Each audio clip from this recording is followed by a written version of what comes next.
I'm really enjoying the broadcast studio. I don't know about you. I'm seeing a lot of different enhancements. Kind of like it. Kind of like what's going on here. Do want to give a few. We don't do shout outs, but if we did do shout outs, want to give a shout out to WGBB 1240 AM, Long Island, New York. Nice. Also, Mile High Radio, internet radio partner. Cyberstation USA in Massachusetts. The Underground in St. Louis, Missouri. And Helium Radio in Bradenton, Florida. I don't think WRAQ in upstate New York still play the show, but if you do, I want to thank you guys for still continuing the partnership. And also, we got to thank our friends at iHeart, at Verizon, and a few others. Shameless plug. I don't know if you can see this. The Excel Power Cube. Quick unboxing. Somewhat similar. It's going to give you about six to eight USB ports, 4 or 5 different outlet options, with your primary option, so you can charge all your specific devices. So Excel Power Cube. There was something really cool that I wanted to share with you tonight from Portofino, but I don't know where the bag is. It's somewhere in my house because I had it yesterday. It arrived, and I showed it to my wife, and she was kind of like, "What is this?" So it's basically it's a bag, has a little flask. You can pour your alcohol in there, and kind of like drink as you go, but do it respectably. Hey, big shout out to the first bag is respectfully. By the time you hit the second bag, you're just a mess at the U.S. Open. Big shout out to Tony D. James is also in the queue. Good evening. Good evening. Tony D always supports the show. Saw him on Sunday Night Smoke, but the secondhand smoke version. Tony James says that's the name of a Ferrari, the Portofino or the Excel. But lot of stuff to get into. Like I said before, enjoying the broadcast studio, all the new features. I like this. I like what I'm seeing with this app. In regards with live streaming and with some of the things that they're doing. I know everything might not be as perfect as some might want, but the app is coming along. So definitely bravo to the Haps team. Keep doing what you're doing. So that was all the shameless plugs. James, and maybe tonight, I'm not sure if during this cast, we'll get you on the next cast. I want to talk with you about crypto today. I opened it up and I closed it. And then I deleted the app. And that's what I always tell people. When you open, you see your stocks or you see your crypto and you're not comfortable with it, don't sell it. Just delete the app. Then come back in 6 months to see how well it's doing. Right. I like it. It's like rage quitting video games, but not. Yeah, I did that. Like it. He said, wait, you're not in crypto. No, I'm not in crypto right now. So I did that with, I think it was Moderna. I think I did that with the Moderna stock. I purchased the Moderna stock when it was, like $20 or something like that. And then all of a sudden, I deleted the app. I came back 6 months later, and I was shocked to see what was how much money it had accumulated. And this was just prior to COVID hitting. So this was like early 2020. So that's kind of the Well, deal. yeah, I feel you. Like my stocks and bottle caps went up, but my stocks and marbles went down. So I don't really know what to say. That's where I'm at in the financial markets. So how do I share about today? Today I spent some time on New Jersey Turnpike, Nice. the Belt Parkway, Nice. the Outer Bridge. Why? I mean, unfortunately, my wife had a death. Throw the Jackie Robinson Parkway in there, and you've got like the New York Jackie City Robinson. Yeah. Jackie Robinson. No, there was a death in the family. Oh, I'm sorry to hear that. We had to go down on my wife's side, but you know what? You get to see all the highways. You get to touch all the highways that, now as a non-driver, as I've been a non-driver for like the last 14 years. A non-driver? Well, I do my commuting to work on the train. Well, but everyone in New York commutes to work by train or bus, or like every time I call, half the time I call you, you're in your car. Yeah, but if you work out in Long Island, chances are you're probably not taking the train out east. You're hopping in your car. Right. So, but that's them. You said you're a non-driver. I'm disputing that fact, considering every time I speak to you, you're in a car. And when you came to visit me, you drove down here. Yes, but I don't. I just want you to take credit, man. I don't commute to work. Okay, that's fine. I don't commute to work. Wait, so James says, Tony, you're right. I need to stop trying to get people in crypto. No, you need to continue to get people in crypto.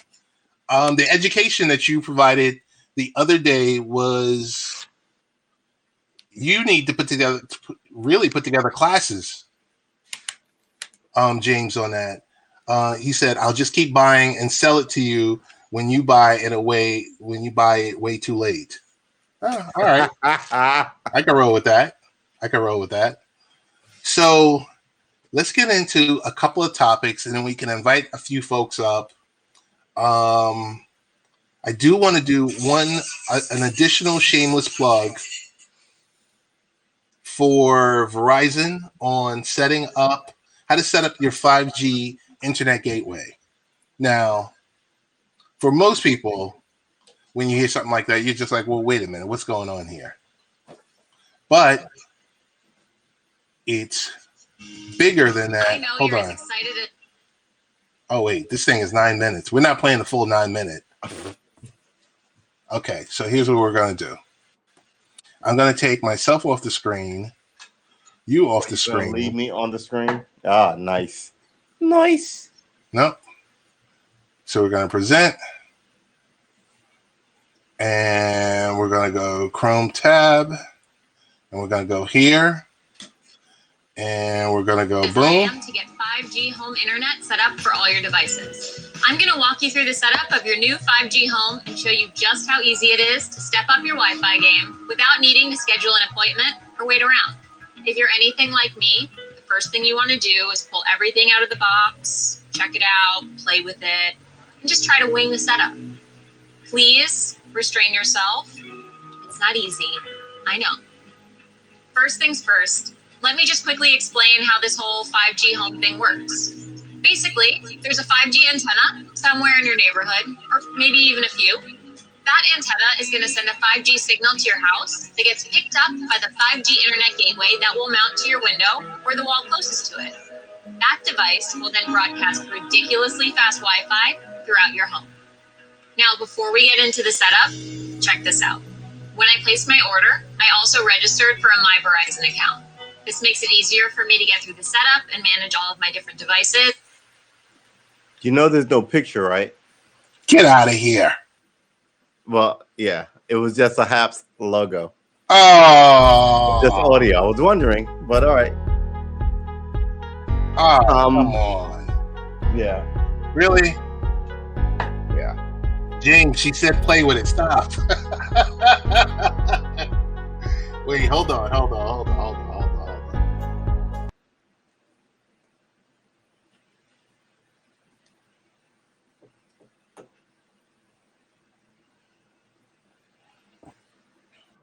Okay, that was the shameless plug for our friends at Verizon.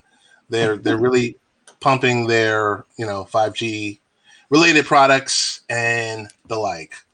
So I've done all the whoring that I can potentially do for these products that I have to support one way or the other. So we'll get now to the COVID lab leak theory is a tale of weaponized insincerity. Weaponized insincerity. Nice. Okay. I hate to say this is potentially the case, but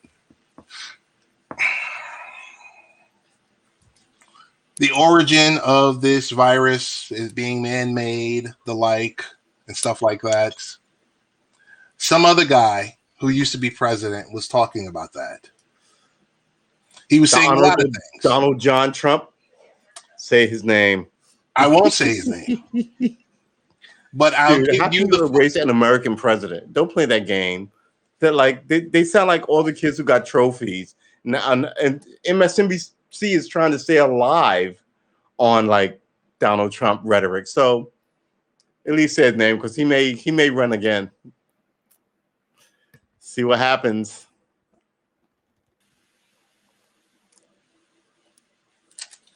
So tell me, what do we want? What do we want? What do we want as Americans? Do we want that story to be true or not to be true? Wait, what story do we want to be true or not to be true? Weaponized dude, I don't even know because this country has done some weird stuff. Just in the last, I want to say 50 years, but I would have to say 70 because it goes back to like the 50s. So, from everything from not telling the people the truth to playing favoritism games like the military buying out the NFL and all the, not buying out, but like, giving them money to push a certain kind of message. So, yeah, I mean, it's hard not to say, you want to say not my country, but, you got to kind of. So James says Trump will go down as one, if not the best president in the United States. Just saying. You know what? I don't doubt you. I think the more distance you get, because it's already looking like he was right about the lab leak and not trusting China and the World Health Organization being too close to them, which is why he got out of that, because he didn't just get out of this whole Europe thing that why are we in Europe anyway? We're supposed to be the new world. But not only did he get out of that, he got out of that because he would tell them secret stuff and then they would share it with China. And that was the problem. It's like what he said about Germany is right. Germany is our ally, but they get all their oil and a lot of their electricity from Russia, who is our enemy. So how corrupted are you?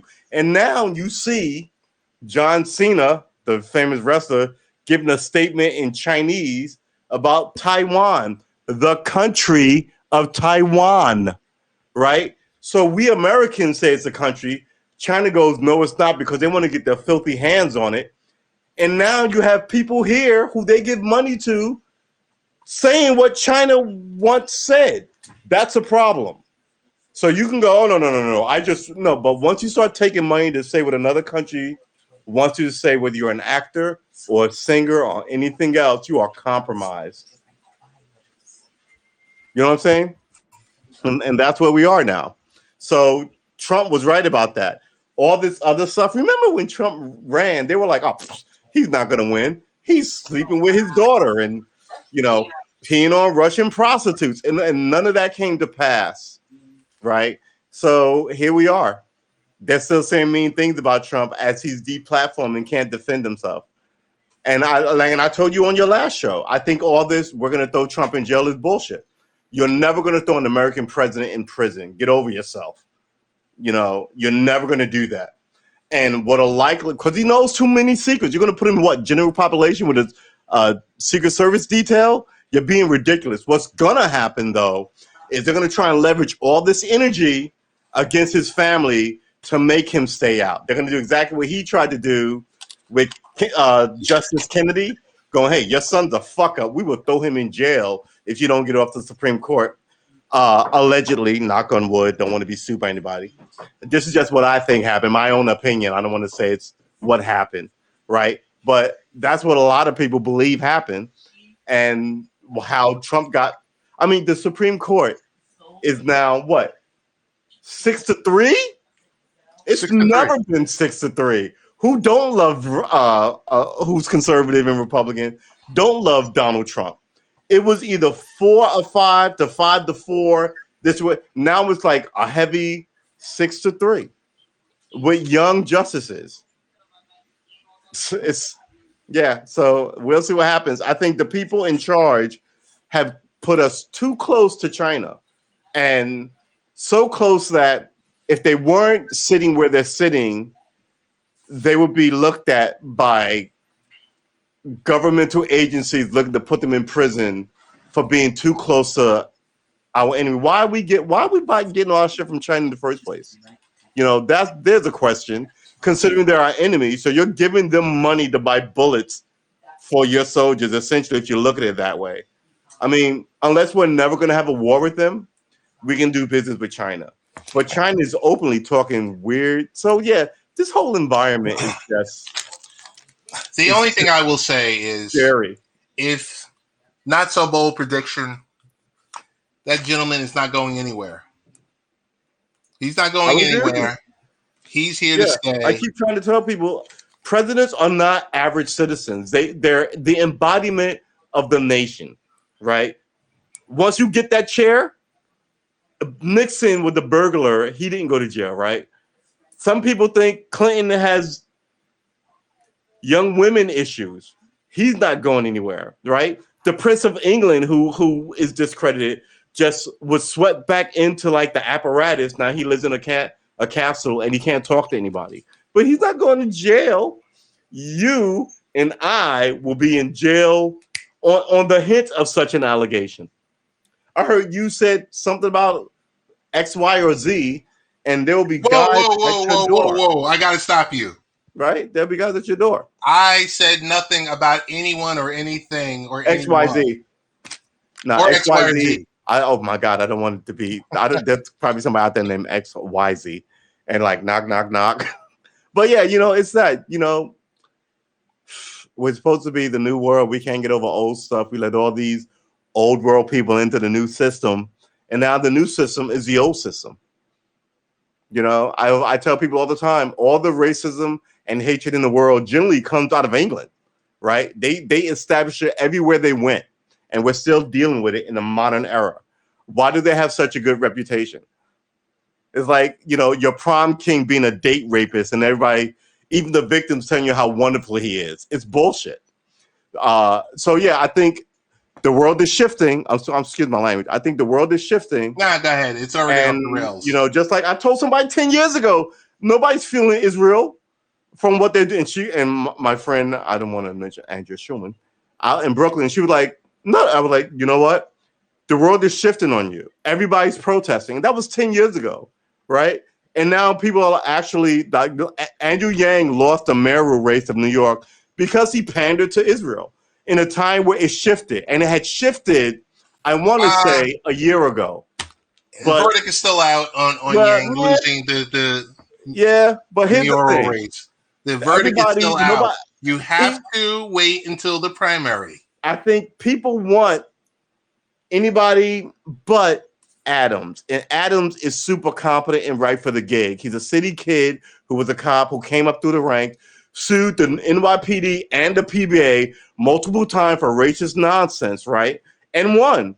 So he's not a crack. Worked for law enforcement. So in this age of weird law enforcement stuff, how is he not your guy?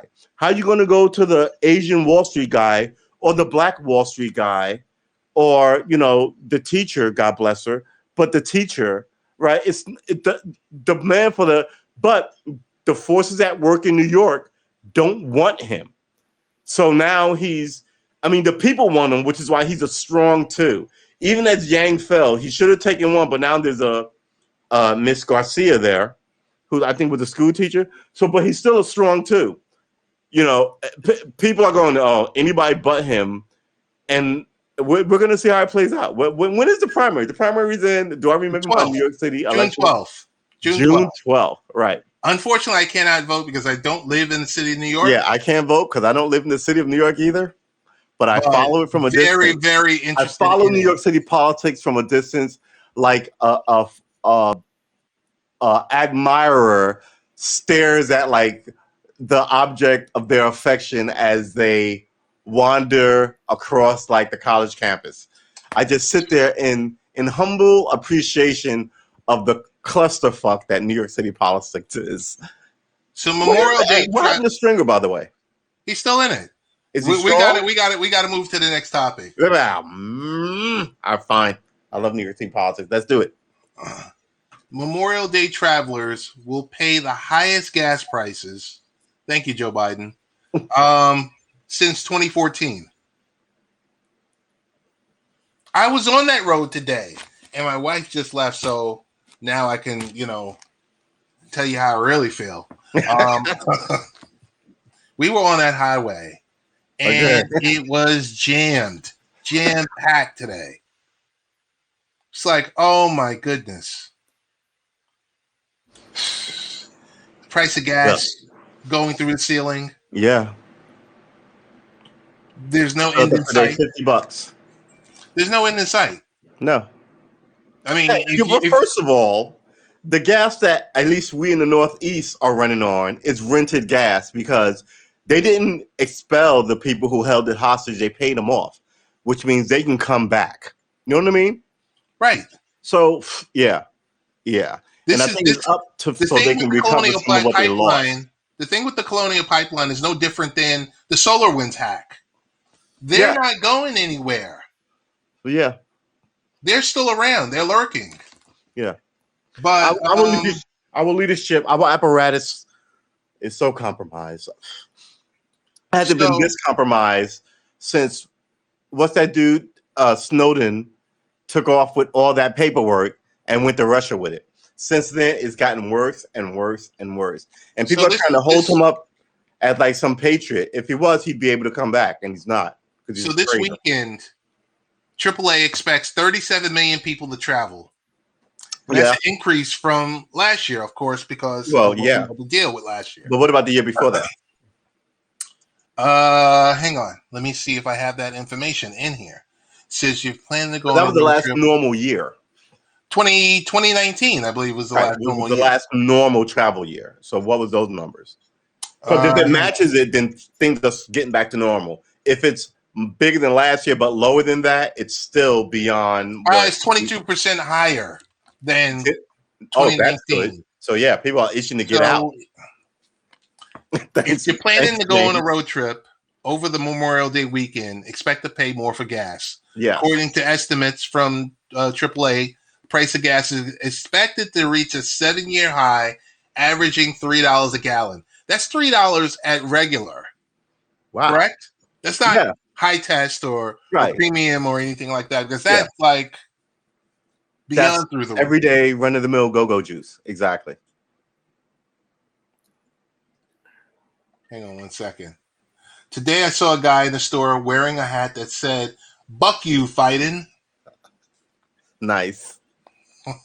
I might want that on a t-shirt. Make sure it's copywritten, please. I'll buy from you, James. James gave you a shout out. He says you know your sugar honey iced tea. Thank you very much. I try to be informed. James, make sure you I keep it real. Make sure you subscribe to True Armor and True Armor. Make sure you subscribe to James and Tony D, who are in the room. Let's get through these last couple of topics. Then we can open it up. Tony D, thank you for the Listen Up Award. I won. I finally won. Oh, my God. I'm the prettiest girl at the prom. Hey. Yo, you don't know that, right? Okay, man. I'm throwing movie quotes at people who don't know movie quotes. All right. No. I know them, but we might be dealing with people that People aren't who don't believers. know. Yeah, back in the day, there were well, there's way more movies now, but there was a lot of movies when we were kids, and the best movies were the most quotable ones. What are the most quotable modern movies? I just think they come so fast and so furious that none get to be quotable. Like I'm still quoting stuff from like Half Baked. Oh, That's stop my it. last great quotable movie.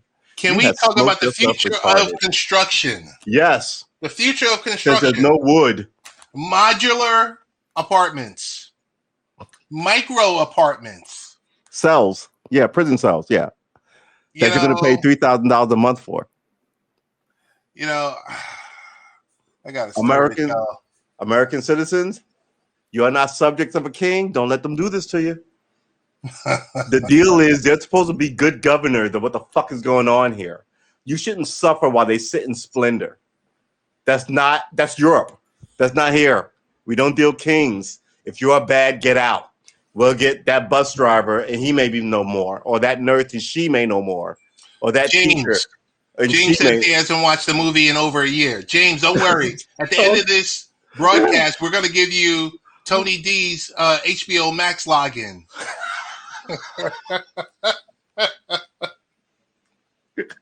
I thought you were going to say you were going to have Tony D show up at your house and act out the scenes for you. Which No. would have been All right. What's the last thing? Hold on. And then we can open it up. Yeah. Last thing is, okay, I got a thing for two things, two final things. Attention, all tech-savvy creators. Instagram will host an event for NFT creators as part of its Creators Week. This event aims to help digital creators grow their social media presence and earn income. Instagram tutorial sessions include media training, finding feet in the world of entertainment, and getting discovered on Instagram. It's basically a free lunch, though, and it's invite only. So with 5,000 plus expected to be in attendance. Everybody can show up, but it's invite only. Yeah, it's a virtual event, and it's going to be amazing, and it's going to take place during Creators Week, which starts June 8th through June 10th. So you got to be in it to win it. Amen. You got to do it. So I think I'll post I already posted the article. So you just got to get in there and apply. You got to apply. You really got to be in it. And the last one, we got about 3 comments. Warning issued over hand sanitizer so dangerous that it could blind you. Where is it? Where's my glasses? Alice. Where's my glasses? Where's my glasses? Oh, my glasses. Adam. Where's my glasses? Hey, not these. Mother, have you seen my glasses? Listen. Remember we were young and hip hop was the code. Now here you are on the internet going, where are my glasses? Yo, don't you remember when we were 20-something? Wasn't it great? Yeah, that was a million years ago. Ma, remember we used to go to the clubs and shake it like it's hot? Or was it drop it like it's hot? Or shake it like it's cold? What?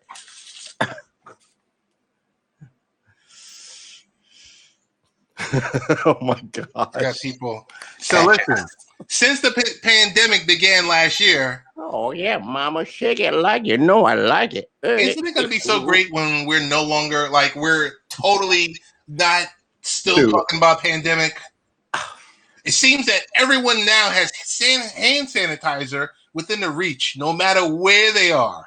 You know, with all the demand. 5 years ago. I just want to say it. I'm reading this promo. Stop. I'm just joking. With all the demand for disinfecting gel, plenty of new brands of the product have been popping up, but not all of them are safe to use, and some are actually dangerous that the FDA put out a warning about it. So we've got to be mindful. All these great articles are available on latenightparents.com. They're also in the comment queue. Let's go to the comments. All right. So let's start reading. Okay, first of all, who said hip hop is dead? Blasphemy. Hold on. Shame Hold on on. you. Hold on. Oh, Tony D said that? Oh. So James says, who's Tony D? God. It should be like, where's Tony D? Hip hop is dead. We We got issues with hip hop, but come the on. hell you say? Tony D said that. Gave you right up. Shame on you. Melody Phone. Melody Phone says hi. How are you doing, Melody Phone? Until I know what celebrities are not sick fucks, I'm not interested. Okay. I'm with that. And James says, that's right, Ted. You have to be in crypto to create wealth. Yes, I agree.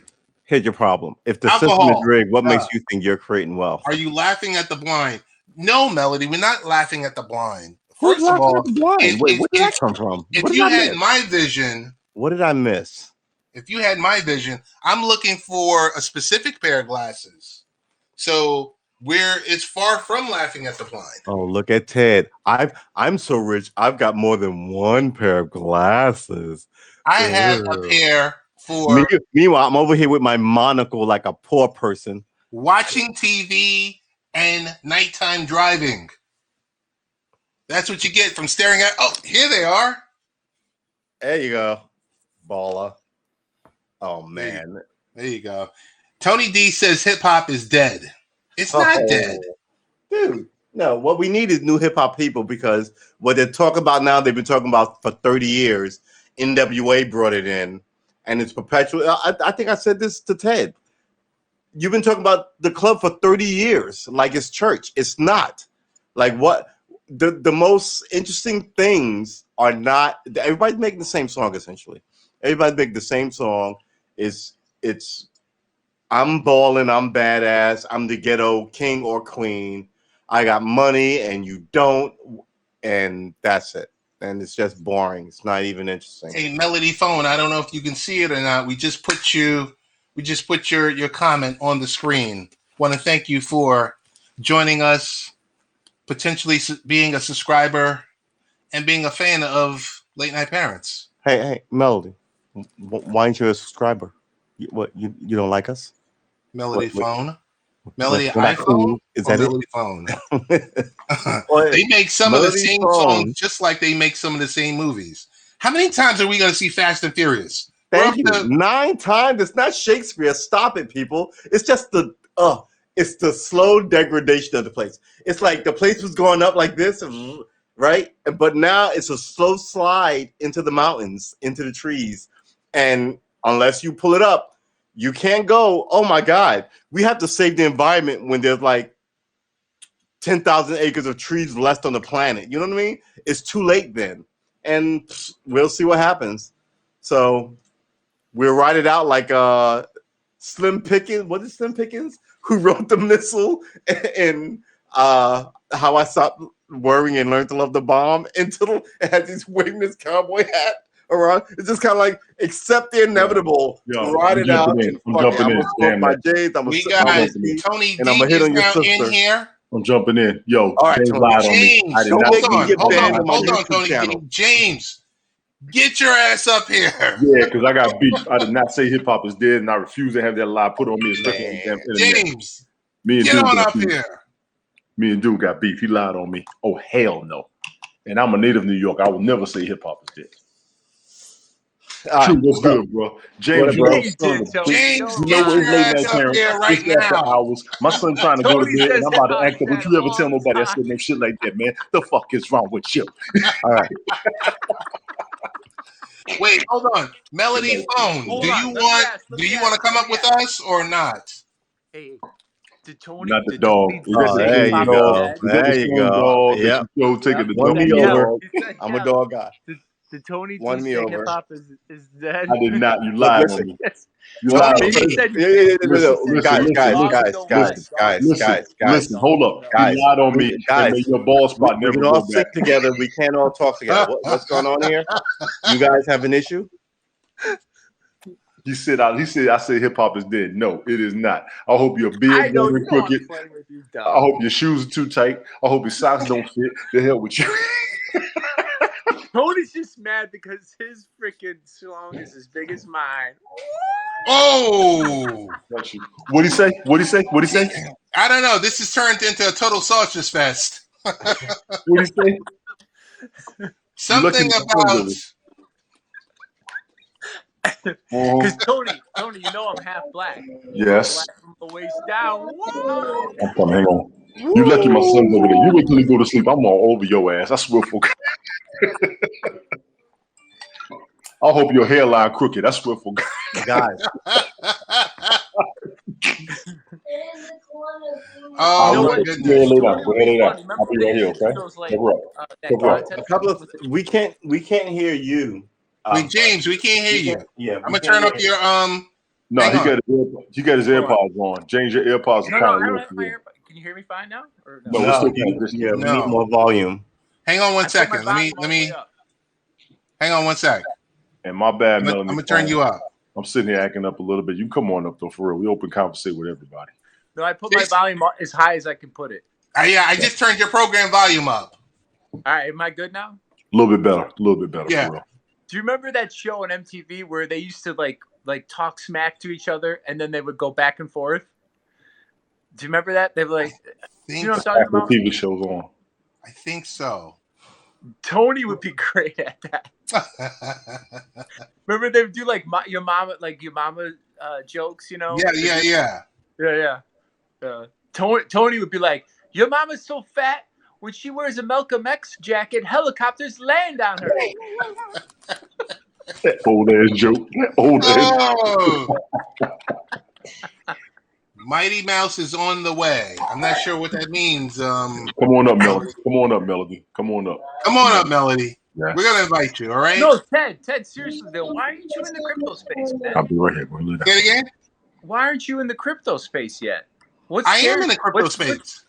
Oh, I thought you said you deleted the app and you didn't get in it. No. I purchased. I'm in. I have. I mean, a little bit of everything. And instead of looking at the app all day back and forth, I just said, you know what? Delete the app. I don't mean to interrupt. I got you. I don't mean to interrupt, but Atlanta is whipping the Knicks' ass. I don't even want to hear about it. The Knicks are not going to beat Atlanta in Atlanta. Good Lord. Sorry about that. I've got a issue. Trae Young is the truth. Them threes he's dropping are sick. I stopped watching basketball when MJ retired. Oh, yeah. Stop. Melody, I know about Mighty Mouse. He did have a little run in the 80s. Didn't last long. Mighty Mouse. Here I come to save the day. You know what? There are people who are like 35 years old who are like, what is that reference? What is that referencing? They can't remember nothing from yesterday because they all high. I said it. Dude, they know what is it? I can't Dungeon Ball, Powerball Z is, or whatever that guy Dragon Ball Z. Thank you. They know what. Look, that's how I knew I was old because I followed Dragon Ball and cartoonists. And one day people were talking to me about I knew what Pokeball was. Pokemon. And they were talking about Dragon Ball and all this stuff. Pokemon. I was Pokemon and Dragon Ball. No, Dragon Ball. He called it a Pokeball. They were talking about Dragon Ball. A Pokeball. I had no idea what they were talking about. That's not Pornhub, man. So whatever year that got popular was the year I got old. I will. Come here. John Ardmore is in the building. What's going on, John? What's up, John? I'm starting on There you go. Make something strong. John is in the building. Come here. Say hi. Say hi. Y'all, this is what's bothering me over here. He's trying to go to sleep. What's up, little guy? Friday night. How you doing? School's out, so you already know I got complications right now. You got a great dad there. We just want it said. He's a great man, all right? And you have a lot to be proud of.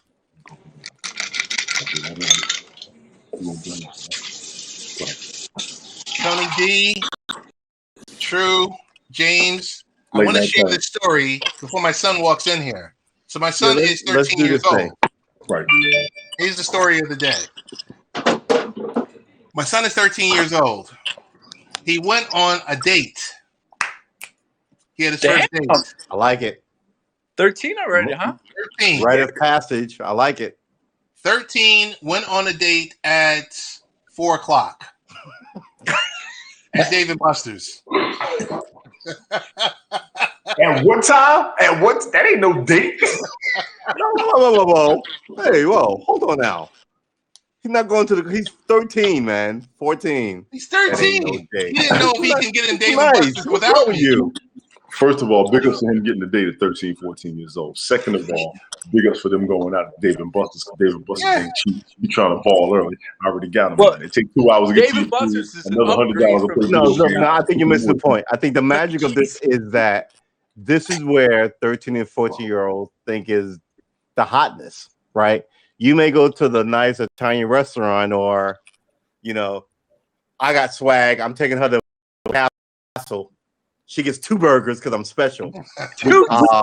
But he's going to, how nice is that? That's the nicest, coolest place he would think to take somebody. Just in case, there's video games there.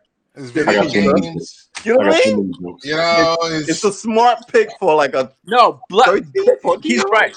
Yeah, I like this whole story. I really like. In a miserable world, I'm loving this whole story. Yep. No, that's a cool place for that age group. That's definitely cool for that age group. The pandemic's over. Let's go to the Everybody's getting out. It's a 3-day week. It's nice to hear that they opened back up. Yeah.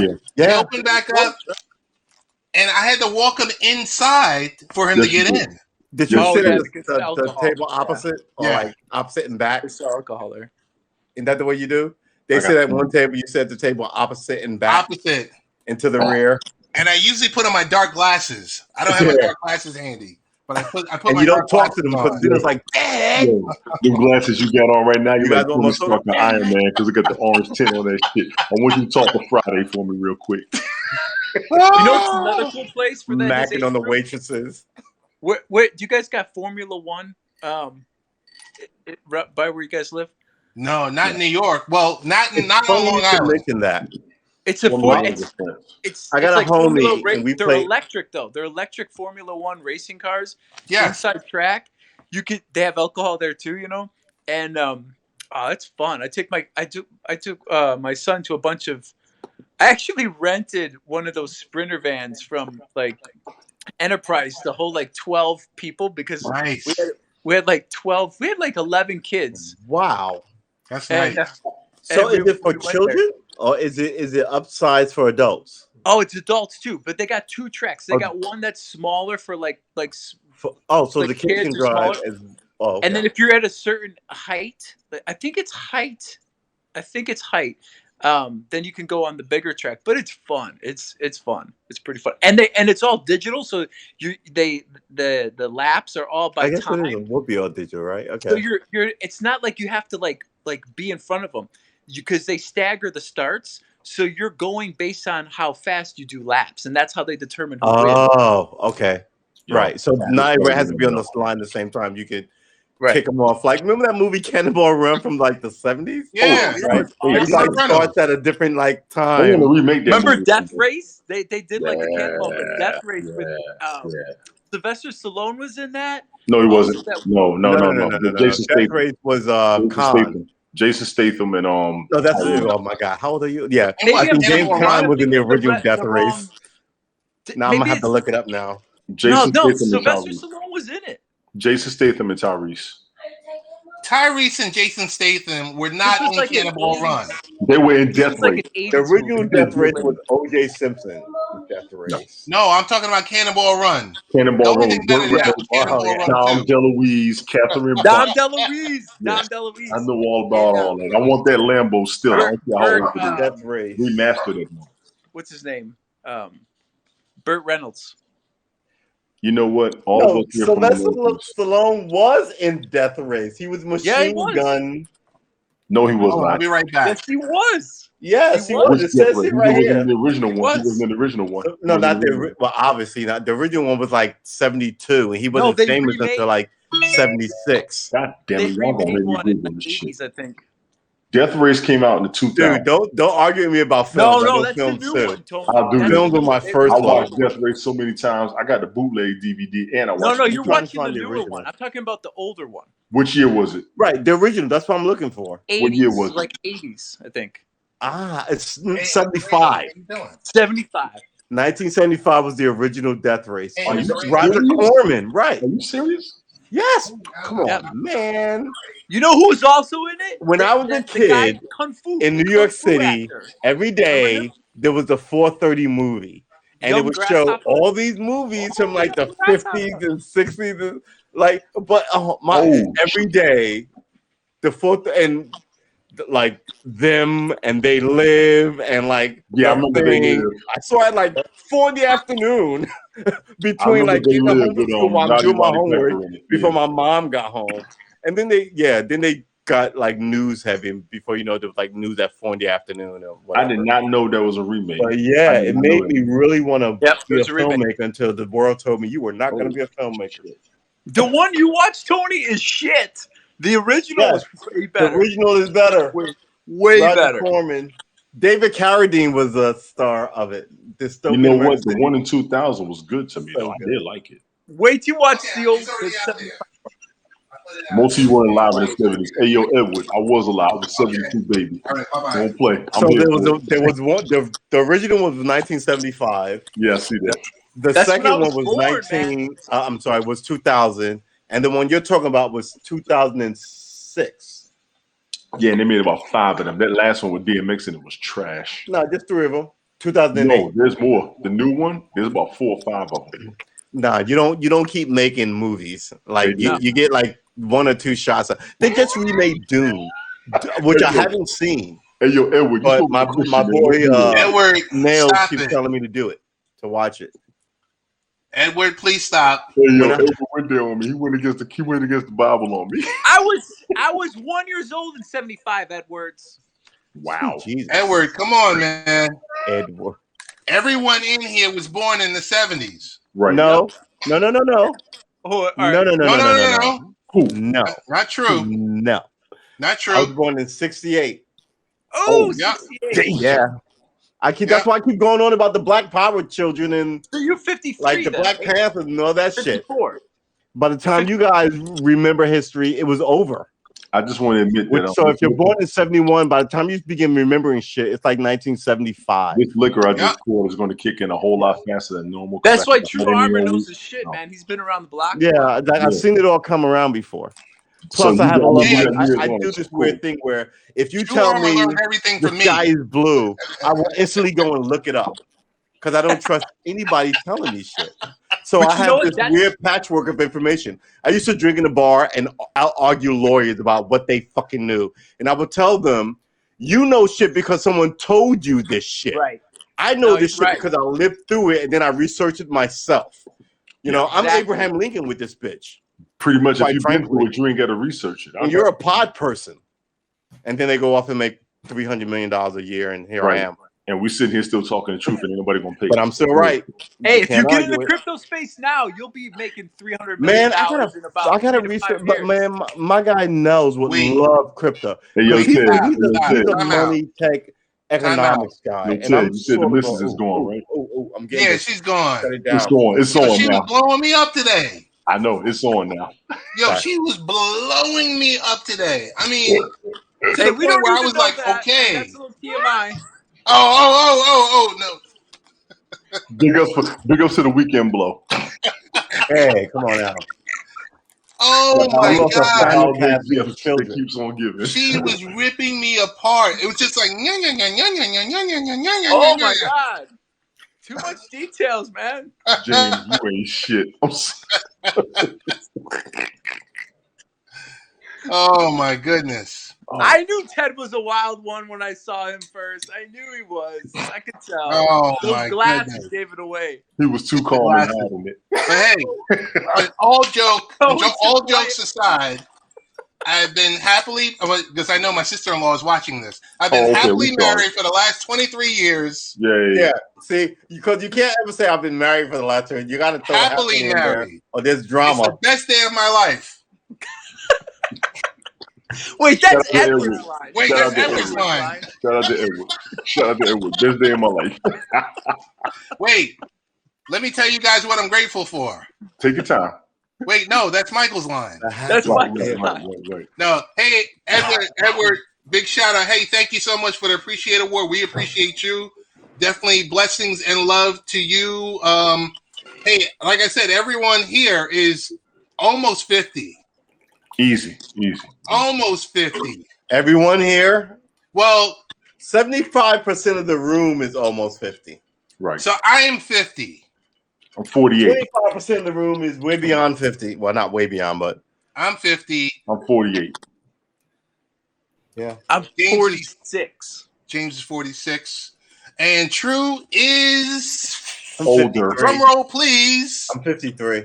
He's Word. 53. But I think David Allen, who's in the comment field, was born in 1951. So how do you like that? He's 60 years old. I'm loving you. Wait, I don't get to Edward- be the oldest one in this Edward chat. give you a run for his money. I bet you Edward was born in probably 67. He's probably 54.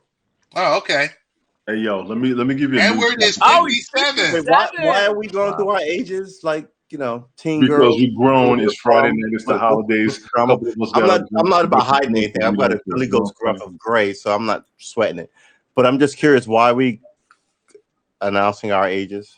I don't know. We I just think Ted lost. brought it up. You know what? I think I think it's a good thing because too many guys on my television who I know are like 30 years older than I am have dark hair. I'm like, what's with this? Dude. It's Embrace the gray. Embrace the gray. yeah. Embrace- Why are you putting more embrace the chemicals skull. in something that don't need to happen? Yeah, that's Right, exactly. the Oh, gray You're skull. hiding, like hair The plugs. gray Excuse skull. me. I'm No. sorry. I can't count. David is 70. David, come on up. 70. Get on in Come on here. up. Come on David, up. get on Where in you at? here. Get on in here. What in the hell is your grown ass What doing? you need to do is slide up on here in this conversation. Get on up in here, You know David. what? Speaking of 70, Oh, I- Snow. Hold up. T-Roni's in the building. We got to give her props too. T-Roni. Yeah, T-Roni's in the building. We got to get her up here. She got to finish the conversation too. She didn't get her part in. But real fast, Wait, I was who's- skiing in Colorado, and one of the ski instructors was 70 years old, and he was still freaking skiing and Yes, being an that's what I'm instructor. working at. I'm trying to be like that wiry old. I've got 30 pounds of weight on me now, but normally Right. here's my ritual: Just stay Drink as active, much I man. want. You'll be fine. smoke as much as I want, but run 3 miles a day Wow. and eat semi-healthy.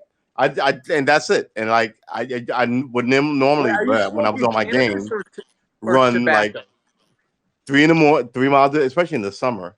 It's easy to run in the summer because you drop the weight from the heat. So that's the best time to lose weight. Facts. And generally, but you don't make it a chore like you hate doing it because then you won't do it. So you What's like up, eat John? fried chicken or pizza and then you run. 3 miles is easy to do every day. It puts no stress in your body. No, And that's you not get good. used to the running of it. Your And knees that ain't burns gonna be off no good. enough weight of the piece and the pie and the cake. But no one does it. People do yoga for like 40 minutes. That doesn't get out there in the bright summer sun. Well, people have to work. But yeah, run and get the sweat out. Open up your pores. And then watch how the weight falls off. Oh, and also drink a lot of water. Facts. Yeah, I drink whiskey, but I also drink a lot of fucking water. Excuse Oh my no. I drink whiskey, but I drink water too. Whiskey with the water chaser. Big ups to Elwood, man. My condolences. Yeah. John, I haven't even showed you my drink, but I'm about to put it up right now. Edward is meant to pass away in February. He was 89. Sorry to hear that, man. Yeah. Sorry about that, Edward. My condolences for real. John, I'm drinking at Uncle Nearest. Hold on. Edward, if you want to come on up, you're more than welcome. And Just so if the there's fellas anyone know. in the comments, It's Yeah, the please. holidays. Somebody You're more stop than me welcome from also. talking because I will talk. we definitely the do holidays. want to get We haven't noticed It's time. what? True talking? true talking. Yeah. Just so y'all know, I'm starting to blink slower, so I got about 15 more minutes before the night is over. I'm serious. Oh, Let me snap. tell you, John, you don't know this, Tony D knows this because I told him. True and I have been friends since 1976. Yeah, that's why I sit back. When True come on, I don't say nothing. It's all his floor. It's his So floor. I let him get away with a lot of stuff.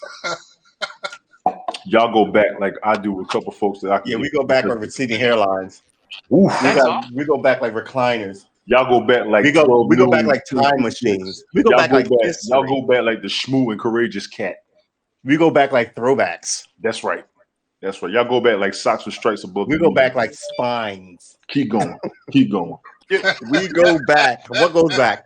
We go back. It's like Michael Like Myers whenever they say, the all right, I moonwalk. think we got enough of go backs. We're good. No, That's all we're I not got. done. We're not done. These are New Yorkers talking. You sit over there. You sit over there. You sit over there. We go back like karate flicks at noon on a Saturday. All right. They go back. Yeah, we go They back go back like back when Like air drunken conditioning, monkeys. where you had to pay extra for it to have it in your car. You we know go what back I'm like saying? fossils. They go back like 8 tracks.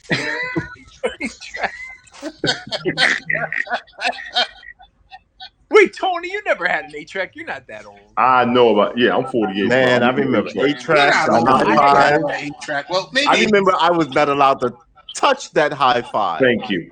And then We go back. We go by back like like the 80s, it was just furniture. No one used it. they No go one, back. no one vinyl used any of their high fives. They And it go was back full of like like Atari VCS. records. They go back like ColecoVision. They go back like Intellivision. Coleco. No, Coleco. I had a ColecoVision. You Oh, no, had a that's not going ColecoVision. You're not ColecoVision. You're not ColecoVision. That's not In going television. back. Well, I guess that's television. going back for some people. We go back like Centipede and Millipede. Well, you can't even talk about any of the old games because they're new, and all the kids are like, oh my God, I know this. We go back That's like still the greatest game in the world. cost them a quarter. That's what I'm saying. Remote control or the joystick for the ColecoVision was a Yeah. keypad and a little thing. Yeah, And if you played We the go back like a Capilon- joystick with the orange button on top. That's where we go back. But when you played the Capilon on the computer and you plugged in that ColecoVision joystick Oh my God. and the running, you could press 9 and it was like instant sprint. Oh. Where John everybody else Ardmore is shaking says, their joystick like this, and I'm just like 9. Hell no. John Nine. Ardmore says, I'm not old enough for There 8 was tracks, cheat but I codes had back a then. cassette. We go back like timeshares will make him So money. you guys still talking So about can going you guys hear me? We see Yeah, you. we Oh, hear you. Edward's in the building. There he Edward is. is in the building. What's There good? he is. Hello, What's good? hello, What's Ted. good? Hello, What's good? James. Hello, What's up, True. Edward? Hello, What's up? Tony. It's the best day of my life, gentlemen. It's Every nice day. to see That's you We good, guys. already man. know. We already know. Blessed to have you Yeah, here, man. Thank you for joining It's, us. it's, good, it's good to be here, man. Thank you so much.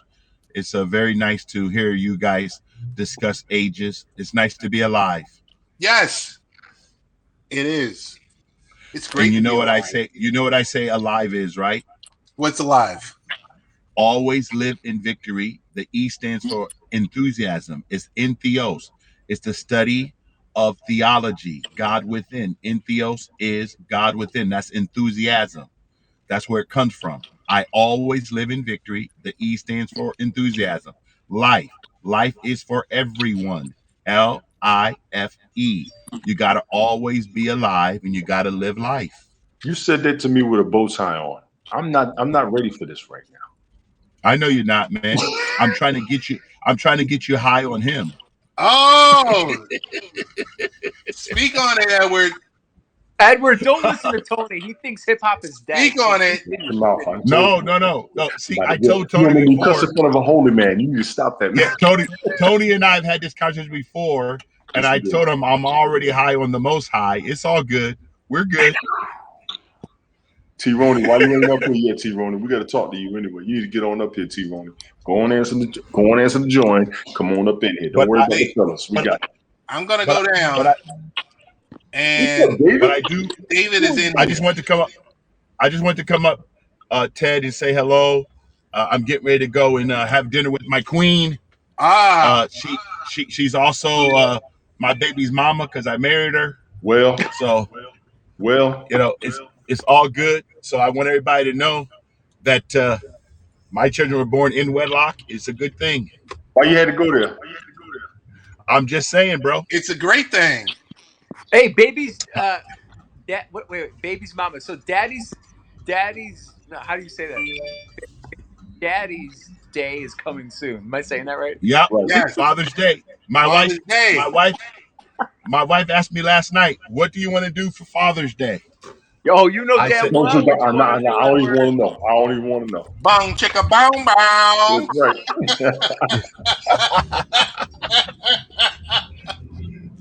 "Oh, so Ted, you Yes. understand? Friends. Oh, So Ted, What's up, sir? I said, let's just be biblical. You played yourself. You played yourself. You played yourself. the kids are not home. What's up? What's up, Tony? You better go ahead and Tony, answer that. You they better answer were that. You naked. better answer that I request. think Edward is gonna part the sea. Come on now. Come on now. Hey, Tony, you know what they say, right? What's They that? were naked and unashamed.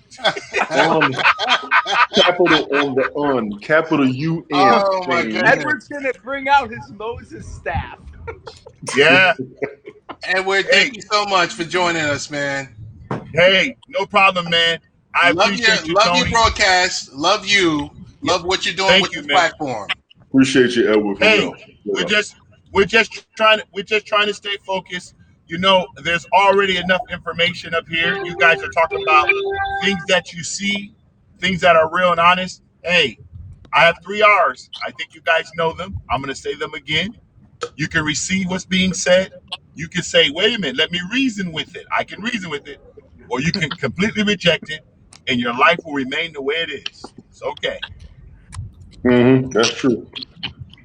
Thank you, You know what? Edward. We're still, Like predictive programming, because we all like know it. He said it to us in broadcast so much that we can like say it before he even says it. Yes. He's say it again, programmed James. us. Best day of my life. Every day. I gotta remember Say it again, James. It's predictive programming. Like Say, we've oh, yeah. You know what that's called, right, yeah. James? Yeah. And You know what it's called? It's called the power of positive confession. The power of positive confession. You call those things which be not as though they were. You speak life every day. right. Just speak life. But it's the power of affirmation. Everything can be Power falling of apart habit. around you. You got to speak it into Yes, it existence. is. Yep. It's the power Speak of it affirmation. into existence, right? Yes, you When do. speak it, You and got to speak it into speak existence. then you'll see it and you'll be it. Yep. And you believe it. Yep. Hey, Edward, thank you, man. We're going to focus So now James, on our you know what? brother, David Allen, who is in the building. Big ups, Edward, for real, man. I Big know. ups. I'm getting ready to leave. I just want to say one thing to James. I would just say one thing to James. James, you got a bit of the coin. It's called Bitcoin. I See you sold my later. Bitcoin at 42K. I'm done with Bitcoin. I got altcoins. Oh, my goodness. Have a good one, Ted. Take Thank care, you. Edward. God bless. Take care, man, for real. I like that dude, man. He's good. He's good people. David Allen is in the building. David, how are you doing? Thank you so much for joining us. We Thank appreciate you. What's up, David? What's going on, What's man? new? How's your world? Our world is fine. I was on a FaceTime with my 95-year-old mother, and she was saying that I had a receding hairline, but I don't think she realized that I had this baseball cap on backwards on my head. I'll just be damned. I will just be damned. Full head of hair. So Come on, David. Come on, man. So David, where are you? I've never had the pleasure of meeting you. Right. On screen. Tell us about yourself. I'm not sure if anyone else on this panel has met you before. So tell us who you are and what you do and how you got to get connected on Haps. I've been doing the social media going way back, 5 or 6 years. I'm from Florida, west coast of Florida, the Tampa Bay area.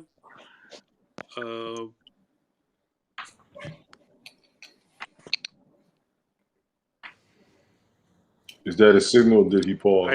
I am Okay. assume that this is a crypto coin group of which I'm a retired accountant, so I have. Okay. Oh yeah, let me subscribe to your ass now. Wait, hold on. Your name is David. You have full set of hair, and you're Right. a retired accountant. Would you be Jewish by any chance? Holy shit! That's the and ice. we just lost David. Right. You see, James? Way to go, You James. see? Jackass. James, this is my broadcast, and I will have no type of speech or anything. Hey, I can talk about Jews because I'm 10% Jewish. It's all in the nose. I think we're all okay. 132nd% Jewish. Okay. David will be back, but I just want all the panel to know I will have no talk. I don't want anyone to feel offended. Oh, please. Spoiler alert. Now, guys, I hope David comes back. Yeah, bring him back. He probably doesn't have a strong signal. The missus just walked in the door, so I have to be nice again. Word. Uh-oh. Cut this down. Do it to the missus. You better put Tony's bike down. I know. Watch your mouth, Junior. Watch your mouth. We don't give a fuck. True, what's going on? I mean, he up here flexing on camera. Look at this dude, man. He's flexing. Look at that people see in the formula video, man. Nah, he looks like, what's the name? Yeah. Daryl McDaniels from Run DMC. Doom, doom, doom, doom, doom, doom, doom, doom. He's just ready for whatever. I feel you, though. Dude, it's just good to have fun. It's just really good to have fun. The joke. I like to say my broadcasts are fun. They're not as heavy. You know, it's just like we crack jokes. There's a lot of laughs. And I guess we all have thick skin. Why are you doing this? No. Wait. What are you talking about? I'm just saying. I'm talking about myself. I have thick skin. James, you ain't shit. I do. I'm not just talking saying. about you. I'm talking about James. He ain't shit. I'm just already know. I feel like I'm laughing. Well, I didn't say nothing. I'm just smiling. Just because you could read my mind, Tony. Get over it. Grow some thick skin. Wait. He's talking about foreskin? I've lost the thread of what's going on here. Listen, stop. Foreskin. What I'm talking about is... Tony, man. I'm in your head, Tony. I'm in your head. You are not in my head. No. Last Saturday, I did a broadcast, and the guys ripped me apart. Who? All my buddies. About what? I'm a fraud. I'm not a Nets fan. I'm really a closet Knicks fan. Yada, yada, yada. So what? What they want? What's up? What's happening? None of us from old school New York are Nets fans. None of us. If you're not from Brooklyn, you shouldn't be a Nets fan unless you're bandwagon. Well, no, it's because I used to travel out to New Jersey to go see them play because you could get 4 tickets. Thank you. You can get for 4 tickets for $40. You get 4 tickets. I'm looking right in the camera. None of you New Jersey fans are real basketball fans, except for the generals. Come on. I'm doing this, man. What's up? Dude, it's like driving out to MetLife to go see the Jets or the Giants. Exactly. You're gonna have to. Thank you. But all right. I mean, it's horrible, but trying to get home is just like all New York teams playing Jersey.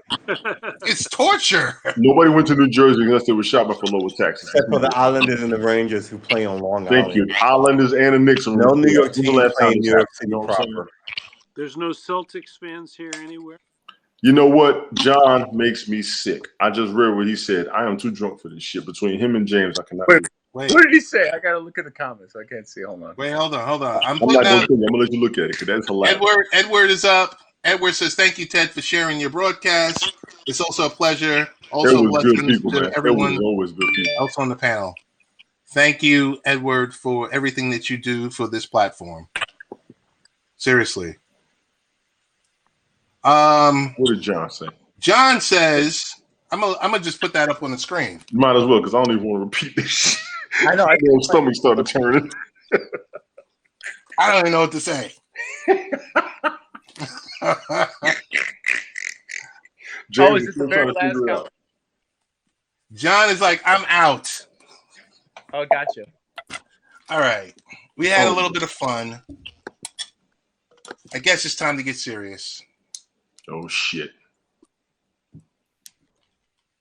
Come on. You put the glasses on. Oh, this is a different prescription. Yeah. He didn't put on the Friday glasses. He put on the late night parent glasses. It's time for us to get serious, gentlemen. Shit.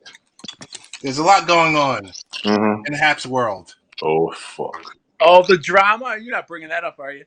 No, I wanted to talk about crypto and the Haps world and everything else like that.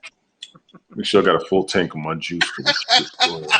I was simulcasting this thing to my channels, and it got all weird, and then I stopped. So, How'd it get all weird? well, I think there was. Never mind. You know what? Never mind. I'll talk to you later about it. All right. So what happened to Mr. I wanted Allen? to talk about are there going to be like are we thinking about putting together any crypto type groups?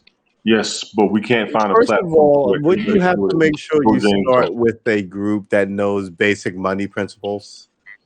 We So got some them right people are here gonna on the want to be screen. in and won't know what they're talking about, like me. We got them right here on the screen.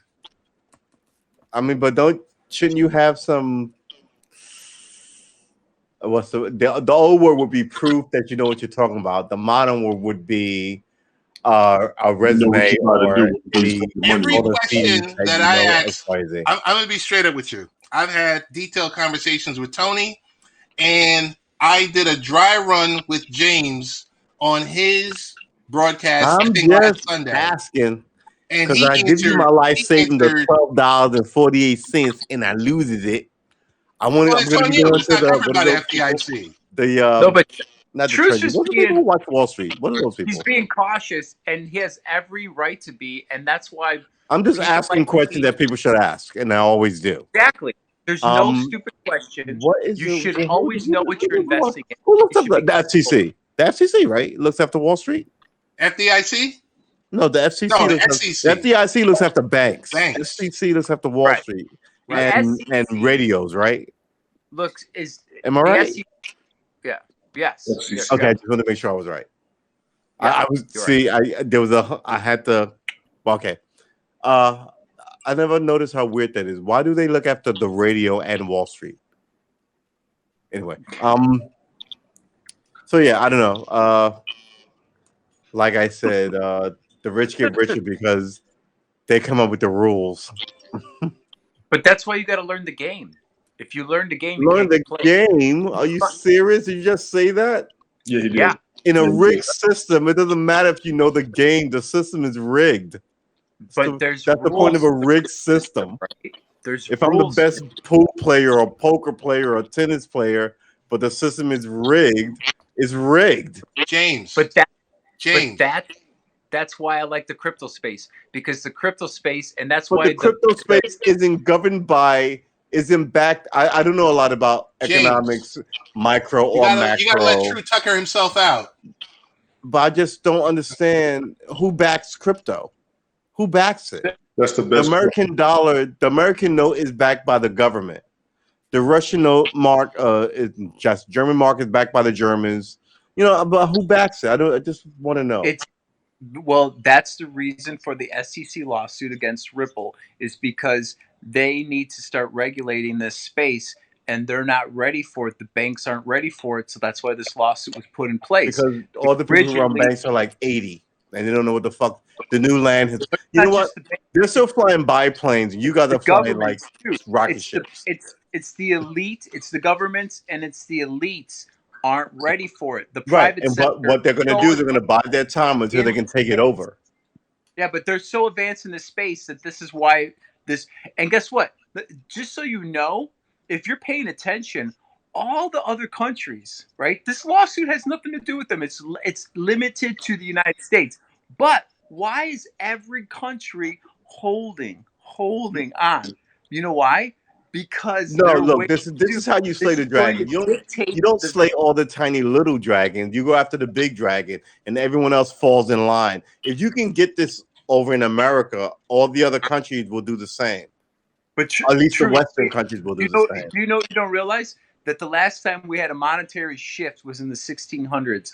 This new quantum financial system that we are The in, 1600s? yeah, Didn't Nixon take not Nixon? Didn't what's name take wasn't us a off monetary the shift. gold standard? Wasn't that a shift? That wasn't a monetary shift. All that was that was the same thing. It was just a change in the rules. They just took you off the gold standard in 71. A Then change in the rules. They changed the. Then we became on a fractional lending, which means the banks only were allowed to hold 10% of your money, right? And so that's and they just print. It's a proxy scheme. Like if we did what they're doing, we'd be in jail. It's not sustainable right now. That's why this new space, this is not going away. Crypto's not going away. You either get on the train that already. How is it not though? Who backs crypto? I just don't understand who backs it. And once the government goes, enough with this, we're done with humor in it. How do you continue it? Look at history. Hold on, Drew. Look at history. What does the governments do with the new space? First, they ignore it and they say it's bullshit. Then when it doesn't go away, they sue it. That's what they're doing right now. That's not what governments do with new shit. They did it to Amazon. They immediately investigated. They immediately investigated the train for troop movement. They immediately investigated the plane for mail. They immediately investigated. They're always the military. That apparatus always wants to have the upper hand. So if you manage to fucking open up a wormhole in your toilet in 3 days, some Marine who's 19 with a boot cut will be jumping in your toilet to a new world because you and I won't do it. You know what I mean?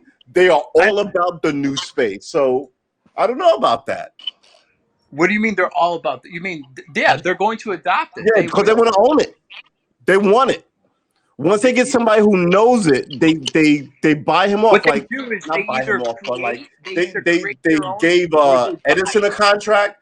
They gave Bell a contract with the phone. Once they recognized it, the Morse code, they funded that. They funded the wireless when the Titanic went down. So I mean, I don't know about this. I mean, what do you think? Especially militaries always want the new. I'm sorry. Wait, do you think cryptocurrency is a fraud and it's going to go away? No. I just don't understand it. So I'm asking questions. Like, if I thought it was a fraud. Here's a real. Hold on, my battery's getting low. But here's a real, like, basic, quick thing for you to understand about it. Okay. The Swift system, the old Swift system. What that means is, like, say true that I want to send $5 million to Europe, right? I want to wire it, and it's going to take 3 days, and there's a liquidity issue that banks have because in that 3 days, the money. And this is the modern era. It takes 3 days in the modern era. Yes, and so 3 business days, and the liquidity issue could be $30,000-$40,000 for that $5 million. That $5 million, and guess what? The banks would have to eat it. So a company like XRP or a company like Ripple, XRP is the coin, the currency, right? What that does, and it's already doing it. It's already doing it. They don't even need the United States. It's already adopted all over the planet. But what that does is it does a transaction in a second for 30 cents for that $5 million. Okay. It solves the liquidity issue like that.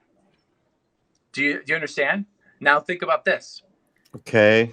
That sounds like a process. That doesn't sound like cryptocurrency and economics. It's a utility. That sounds like coin. what Bloomberg did with getting people information faster. But it's got well, because it's technology. It's well, the best technology, right? Exactly. Cannons are better than guns, right? Guns are better than knives. It's technology. I get it, but I don't understand what you just said. Right? It sounds like it doesn't sound like a new system so much. It sounds like a new innovation. Like I said, It is. It's a Bloomberg new is rich innovation. because he got people information 2 seconds faster, right? But he didn't change the monetary system. Way faster than 2 seconds. 3 business days, 30 seconds.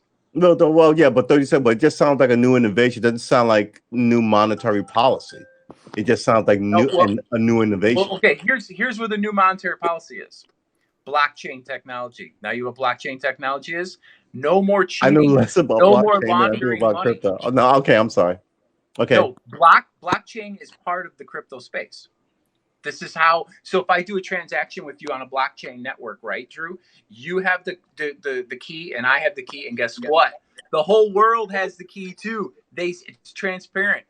It's on a ledger. Everybody sees it. So that means that I can't launder money anymore. That means governments can't launder money anymore. Banks can't launder money anymore. Okay. It's an open playing field, like what Trump was talking about, leveling the playing field. That's part of what you're talking about. That's the innovation. That's the new monetary system that's coming in, the new quantum financial system. It's a level playing field for the little guys like us who can now compete. And that's why if you're getting in now at this ground level and you got diamond hands, we're going to be one of the most fucking wealthiest people. And you want to change the world and think these elites are all corrupt? Become one of the elites and you write your own narrative. That's what I'm talking about. It sounds like the argument of more capitalism. I don't see how anything changes. You know what? That's your timeline. That's fine. So you'll sit on a giant billion-dollar boat with Bezos and discuss this amongst your blockchain. I don't see how this changes anything. I don't see how this puts food on anybody's table. I just sound like another interesting money. Because think about it, other changes. Our voting system. Allegedly, let me just say this. Allegedly, when not FDR. When in 1929, who's president in 1929? When that whole thing went under, one of the Kennedys, the first Kennedy, Parzival, whatever his name was, the father Kennedy, was a Wall Street guy, right? He was like Biden, right? Biden wants to be like a Kennedy. And he went to like a state school, and everybody else went to Harvard and Yale and Princeton. There was something about like how Obama and somebody else was ridiculing his law degree because he went to like a state school kind of thing. So, but Biden, right? So, but this idea that back then, this guy knew the market so well, who came from humble beginnings, helped the president, help the government. Help the markets recover from the first crash. J.P. Morgan made so much. Kennedy. His son became president. Made so much money. Right? Then he bought a house where people didn't like him because they were Catholics and all this. But he made so much money that his kids are still spending it today on and that's what it is. I had a friend who told me, money. If you have $2 million, you can live off the interest. Never touch the $2 million, right? So, and this is what happens when you have $1 billion. You never touch the weekly paycheck of whatever you get. You live off fraction and more fractions of the interest. Passive income.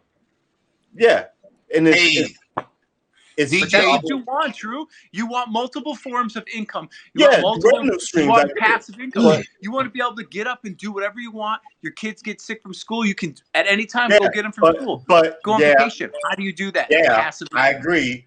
But how much money do you need sitting in a pile going unused? That's up to you. That's up to you. Everybody. $10 million. I need 10 million sitting. Bullshit.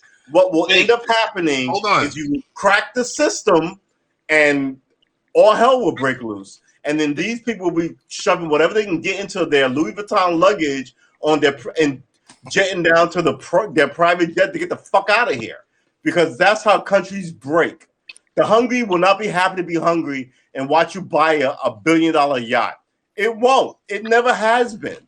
And when I was a cop, I told people we are outnumbered by the unhappy people out there. And like I tell they rushed it January 6th, and you can call them crazy if you want to, but everybody's unhappy.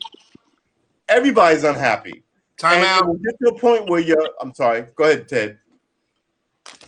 DJ DDK. I'm not sure when you subscribe, but thank you for subscribing. Shout out. All right, Drew, back to you. The True and James show. Look, listen. I don't know if America is Cuba right before the coming of Castro and the fall of Batista, but when they were entertaining all these rich celebrities in like these fine resorts while people in the hinterland were fucking starving, right? And then when the whole place fell immediately, people were like, I didn't even see that coming.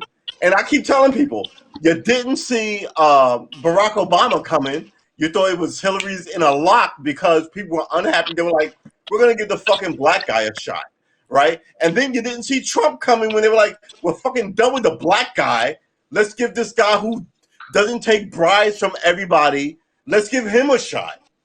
And now we're back to useless Joe Biden and the North Koreans firing missiles at us and the fucking Russians in our system. So we're going to see what happens in 2 years when the next election comes, because everybody wants something different. And they haven't changed it by going, return to normalcy, which means you get rich and people still get hungry. We had a pandemic. You couldn't even give people rent money. Yeah, so when this whole fucking place cracks open, don't think it's going to be the blacks against the whites, or it's going to be the poor against the rich, and they know it. So yeah, let's. True. There's more than enough money on this planet. Yeah, that may be, but people everybody. are fucking hungry now, and it's not in their pockets. So I'm not saying that it's enough money.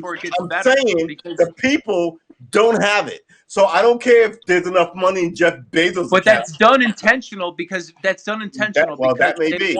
That's not what I'm talking about. The original topic was, well, that wasn't the original topic. But what is the original topic? I'm lost. Running amok on this thing is that people. My point is, you said you can have a lot of money and sit on these yachts with these people, and I said I didn't say I would sit on these yachts with people. You said that. Okay. All right, Drew, hold on. For no reason, and I apologize. Opportunity for the 98% of us that are not the elites to invest, and you don't even have to have a lot of money to invest. Yeah, and like I said, in a system that is rigged, and I just explained to you how that Kennedy guy beat the system, and his kids are still spending money on it. So you're asking me to keep having faith in the system that is absolutely fucking broken. And I'd say, so a handful of more people can make more money off of it. It doesn't make any sense to me. It doesn't make any sense to me. Sorry. Well, I will admit something. The both of you bring up specific points. There should not be. I don't necessarily see a clash because I understand both sides of it. You got one side that understands it and one side that sees the controversy of it. This is what needs to be done more than anything. And John, don't talk about my Knicks because I got a little bit of look at me and I'm mad because Trae Young was dropping threes like it was nothing. He is the new Steph Curry. That little motherfucker is something else. But the system is stronger. James, I like what you said about the blockchain technology. I did notice something the other night where blockchain is also being used to track what's going on with the COVID vaccines, and I saw a conspiracy. It's also going to be used for our elections in the future. So no more bullshit elections. The way that it's going to be done also in our medical industry. It's going to be done in tons of. Let me just so we're very clear. Yes. Change is constant. Change is happening, whether you agree with it or whatever. Agreed. That's evidence. That's been evidence. Yes. And this whole world, and they tell you what's going on if you pay attention, right? You think our rants are against change? The World Economic Forum that costs $42,000 a year to be a member of. They tell you what they're doing and what's going to happen, regardless if you think that they're, corrupt lying or not. Right. Right. But they're telling you. And what's the narrative that they're saying? They're saying that by 2050 we're going to be carbon free. That means corporations that if businesses are not heading that way, they're going to be carbon taxed. So they're doing. Are you serious right now? Wow. Are you serious right now? That's a heavy statement, bro. I am serious fine. Okay. Hey, True. I ain't gonna lie. He showed me something last night that caught my attention. That's one of the reasons why I'm listening. People openly lied about tobacco being poisonous. They openly lied about poisons. They dump like No, I know. they never And pay a trust me, price. They if you always know me- kick shit down the road. And now you're sitting here telling me that you believe that we're going to be I carbon didn't say that. I free. said what they're saying. The That's only what they're thing about saying, not what they this believe. It's country, what they're saying, and right? actually globally, Saying. everybody on And the what do same I page also say is about COVID. the Because billionaires? COVID affects Don't believe what everybody they and the say. rich don't want to die. But you if know they what? just Hold on. We got to do it one at a time. We can't. I'm trying. This is a good conversation. It is. Yeah, well, hey, I was about to go to I'm sleep, and this trying. son bitch just woke me up. But true. I'm telling you what they're saying, and of course, I What don't they're believe 100% saying. what anybody says. You lose me at what they're saying. Who are they? And Wait, always say bullshit. the World Economic Forum. True, you got to let them talk. What's your The election? World Economic Forum. The World Economic Forum. If you want to be a member, it costs over $600,000 per year. Do you know some of the people that are on that? Who? The Rockefellers, Ripple, XRP, the company Ripple, they're on the board. You know.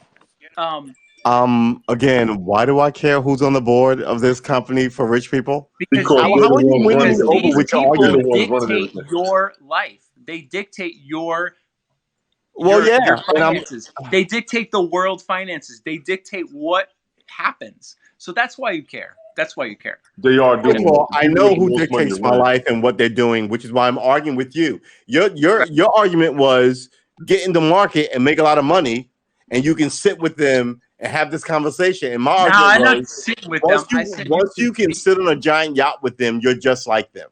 No, and then I went into about why you have a boat. People have $100 million sitting in a vault while people are hungry. And I'm not saying time out. I was. Go ahead. You have the floor. You have the floor. You have the floor. Seriously, what I'm talking about you're essentially giving me more. Have faith in the system, speak, and we will one day run the system. No, because the old system is going away. I don't know where you're not. There's always an old system, but it's always run by the same people. You know what? Look at it like the music industry, right? The music industry has run all music in America since the penny arcade. People don't. No. Did you hear what I said? There was no new people. We heard you. Right? It's always the same people, and you're telling me the same thing. So there was always RCA back in 1900, and there's RCA today. And you're telling me somehow I'm going to sit with RCA, but they will eventually do is swallow you up whole. I'm not telling you that. I'm not telling you that.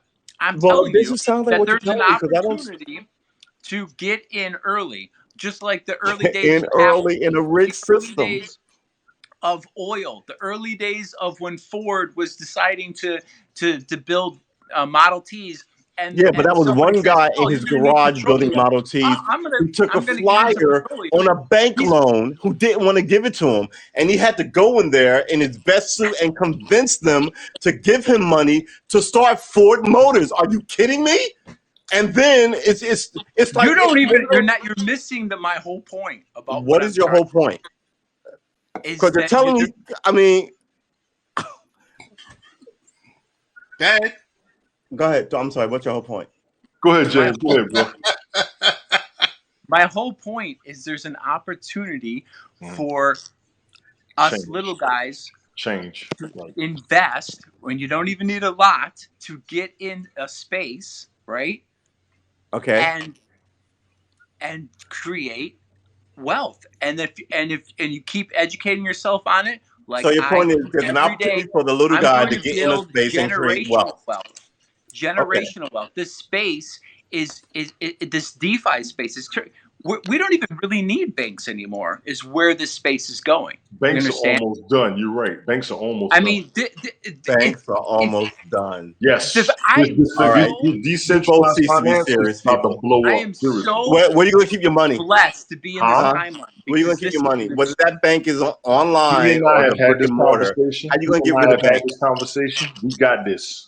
Honestly, and you've had this conversation, but explain to me because you haven't had it with me. Because you haven't understood the crypto market. Let me tell you what's going on with the crypto market. You got your no. Don't hit me with some long-winded crypto market story. How you going to get rid of banks? Just tell me how you going to get rid of banks. I didn't say you're going to get rid of them. Hold on, tell me real fast.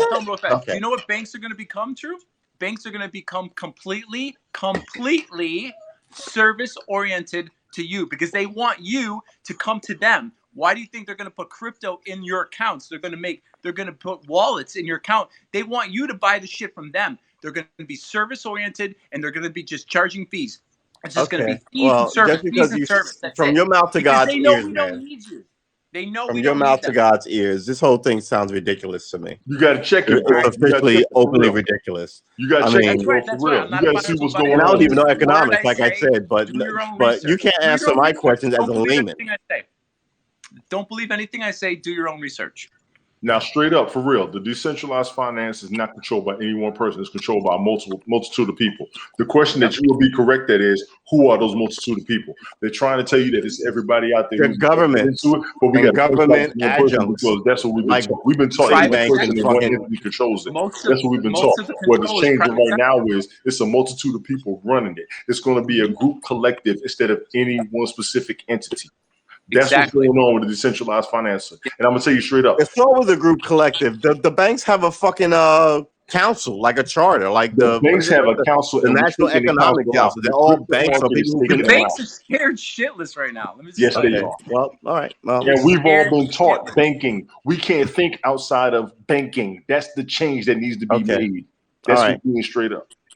all right. That's just being straight. And I'm not playing you out. I'm not calling you out. I'm telling you where the change is coming I about. don't know. We want to get past. There's a fuse in me that True. goes If you only wanna so have your far. beeper I think I've and run my that's your- distance on this race, and No, I you don't know haven't. what to No, say. you haven't. And I'm gonna tell you I don't. something. I'm gonna tell you why. I'm not Because you will look convinced, into and I have stuff. no other argument for it. You I'm will just not look into convinced. stuff. Decentralized financing is about taking out the World Bank. That is the threat right now. The World Bank Why is are we going taking out the out. World I'm telling Bank? you what I've seen and what I've heard and Why what are we I've taking out the learned. World Bank? Say what? Because we don't need them. They're corrupt. They The print World money Bank is endlessly. running Everything is corrupt, but why are we taking out the World Bank? Okay, all right, okay. Now, All right. the Can I- resource can I- is. But you didn't Yeah, tell me the why whole we're thing taking out the World Go Bank. ahead, Ted. Go Because ahead, they're Ted. corrupt is not a reason for why No, the World Bank would I cease don't want to exist. interrupt. Go ahead, Ted. Just you. Oh. I just want to know this much. If 51 senators can seat a Supreme Court justice, why can't 54 implement an independent investigation on whether or not there was insurrection on January 6th? Because they're trying to stay in Congress for 50 years like Joe Biden or be someone vice president. And strong The last president. thing they want to do is kick over the people who sent them there. Right. James, your thoughts? No, he's right. He's true on that. Let's put it this way: most Republicans and Democrats in office right now are fucking corrupted, like completely corrupted. And Yeah. it's either there's probably 5% or less of each side that is actually decent person. No, but we need to clean house. We need to clean house completely. We don't I even agree. need most I of these agree with politicians. you. Right. We don't even need most of these politicians. And I'm even in the local aspect, like Right. in the states and stuff. We don't even need half of the politicians that we have running, that we have on payroll that are dictating. I would disagree with that. I think we need Trust more. me. I think in a representative More? Wait a Are you minute. a Democrat? Wait a minute. Spend more? In a representative system, we've grown more people and I we've see gotten less information, man. We representatives. don't need more. Period. We Do need you, are you even listening to what I just said? Ted, I might not make the Instead rest of being of it. dramatic about it. In a representative system, we have I'm more listening. people and less representative. It's and that's if the founders say you get representative, you should have more representative. But the problem is the whole thing is a shit show, right? I used to tell people the way the system should work is this: if I walk into a bar, and like let's say 50 years from now, and the system works, 50, 75 years from now, and I ask anybody in any bar in the nation, hold on, No. I'm saying Heavily Do is in the building. I see you. And I'm telling her thank you, Ted, for what you told us earlier, too. I'm telling her thank you. So much love for you for that note. Yes. I know what you're saying. I didn't see it, but I appreciate you. I thank you. I'm glad I subscribed to you. You stay in touch with me regardless. Keep showing them flowers, the Thank farmers you. markets, all that shit. You keep it up for real. And I do want to say to Information Man, I saw his YouTube, his exclusive YouTube on Kwame Brown. Excellent work, brother. Loving what you're doing. I didn't see that, but let me And tell you something, bro. Emily You Dude, didn't see the thank you one. so much. I I see what she's saying. I know where she's at. Listen, you need to check his broadcast on reparations. Oh my God. I Check was his in YouTube. Check his Bristol. YouTube on reparations. He killed it. He killed it.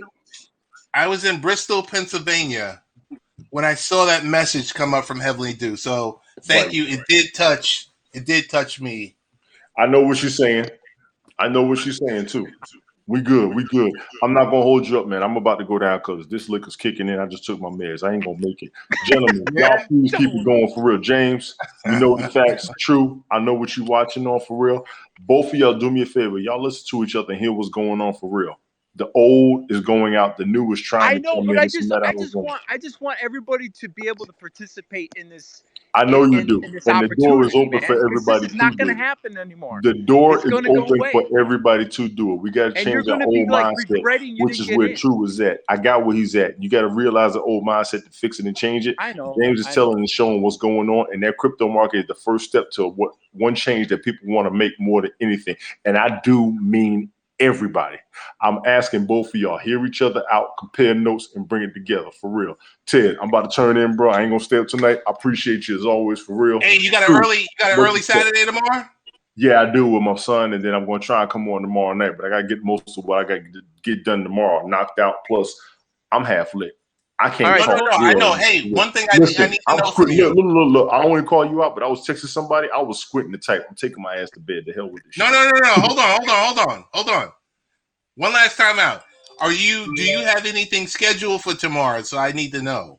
Tomorrow night, no. Tomorrow during the day, I got a few things, but if I comment, I'll let you know if I'm free, if you're doing something. All right, definitely. And tell Much David. love to you. Yeah, Thank you real.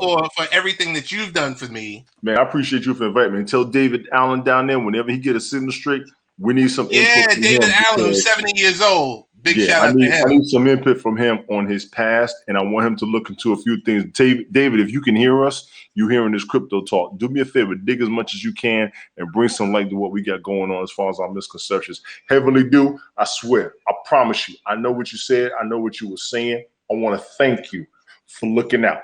All bullshit aside. Information Man, we're going to catch up, man. I ain't done with you, bro. We still got a few more topics to take care of. True, hold it down. James, hold it down. Ted, hold it down. Hey, Tony, one last thing.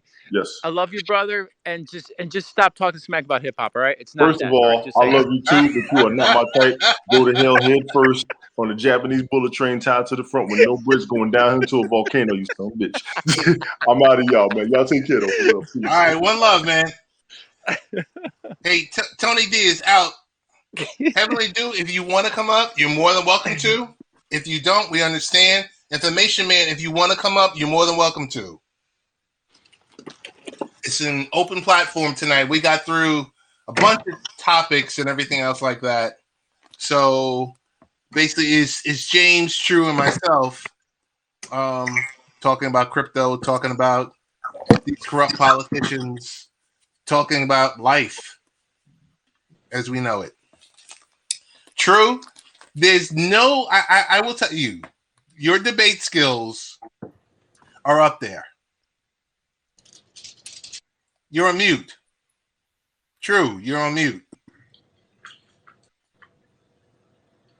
Oh, you were on mute.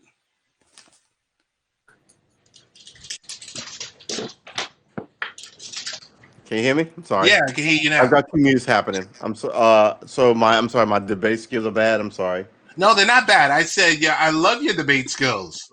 Oh, do you I mean, I'm infuriating because I know a lot of shit about a lot of shit, and it makes people crazy.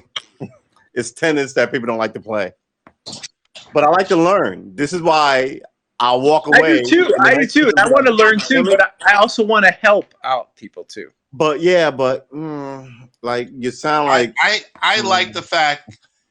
Here's the one question that James was able to ask that every crypto person that I've encountered couldn't answer. I asked about energy efficiency. I'm going to go to an ice cube. I'll be right back. All right.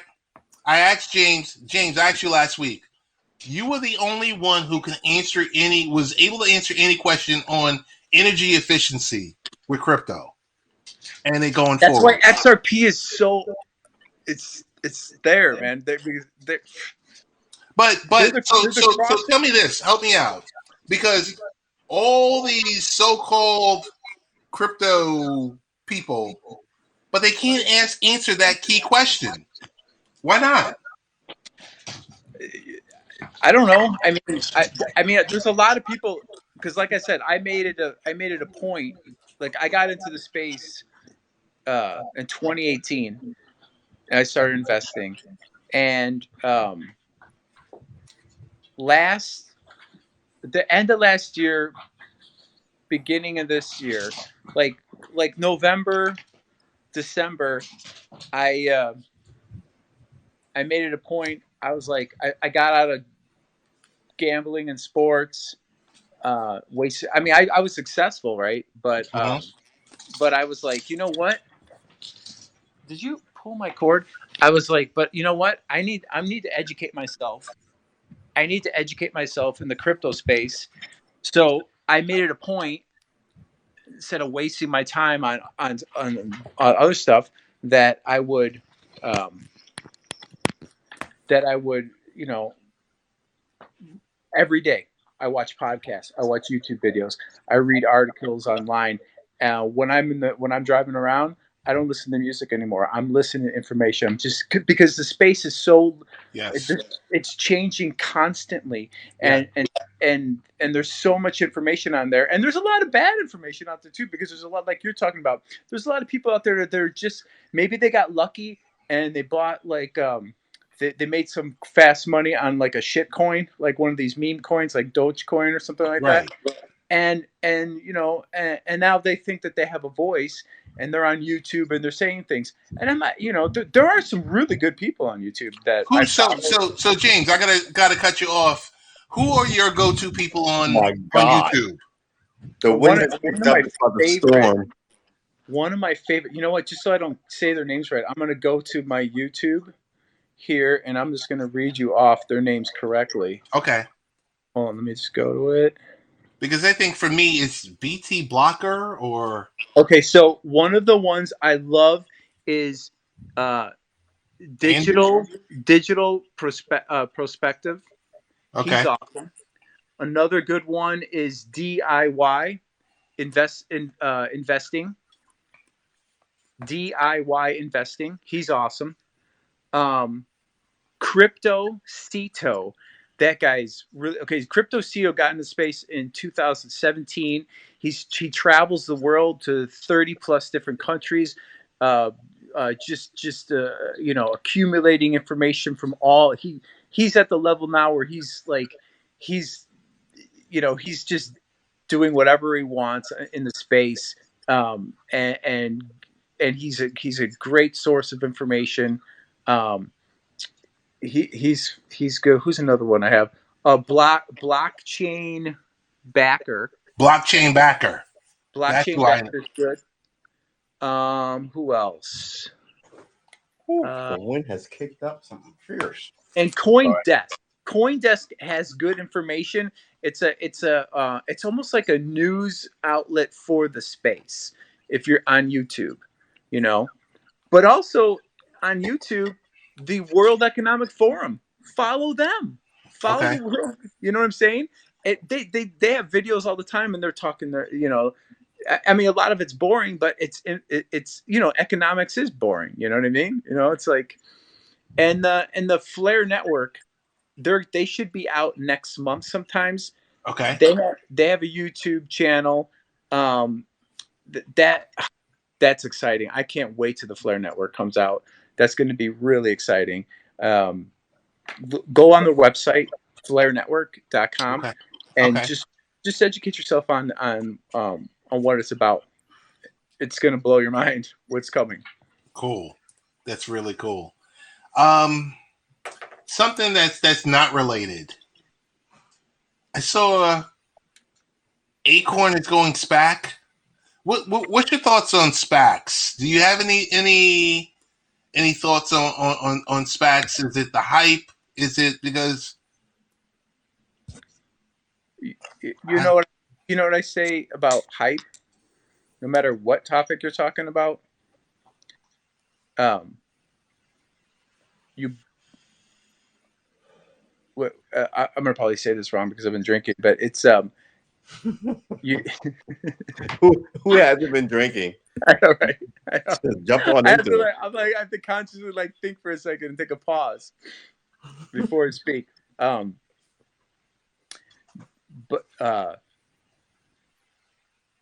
is it no? I think it's sell the news, buy the hype, right? Or is it buy the hype, sell the news?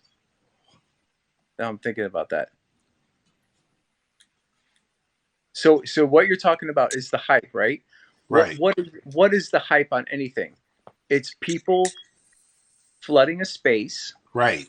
flooding a media with something that they want to sell, with a new narrative, right? So the more hype on something, the more I want to sell it, right? Because people are interested in it. Think about that. Why would you want to buy hype? It's going to be overpriced. No matter what hype it is, it's going to be inflated. It's just like our housing market right now. Do you think it's a good time to buy a house? I think it's a good time to refinance your mortgage. I don't know if it's a good time to buy a house. I don't think it's a good time to refinance your mortgage. I think it's a good time to sell your house, rent, and then when the market goes down, then buy a new house. Wow. That's just me. So I'll give you some inside information on me. I just completed a Can I ask refinance. a question? I just completed a refinance and saving 2.5 points. I mean, it's good, but you know, you're locked in for what, another 30 years now? No, 10. 15? 10. Oh, 10. That's not bad. That's not Yeah. bad. Can I ask a Especially question? are you under Can I 3%? raise my hand? Can I ask a question? Raise my hand. Go ahead. Do you think you are a person of average risk or above average risk with your money philosophy? I think that plays into this. It all depends on what is this all depends stuff? It depends on investments. It depends on if you're talking about buying a home. It depends on if you're talking about investing in the stock market. I think you're hedging your bets. I asked you a straightforward question, and you give me depends. Whenever I get depends, I know people are not serious. I don't make a decision. I don't make a general decision for everything. Look, if you ask me I'm not a conservative, what kind of driver I wouldn't say it depends. I would go, yeah, I kind of drive fast because I like to drive fast. If you take what kind of runner I am, I wouldn't say it depends. You know, on hot days I do better than warm. I go, yeah, I'm a mediocre runner. I jog mediocrely. But I mean, I think people have tolerances and they know their tolerances. If I go, hey, what's your tolerance for X? My tolerance, I'm just kind of like, I've learned to take the emotion out of the equation.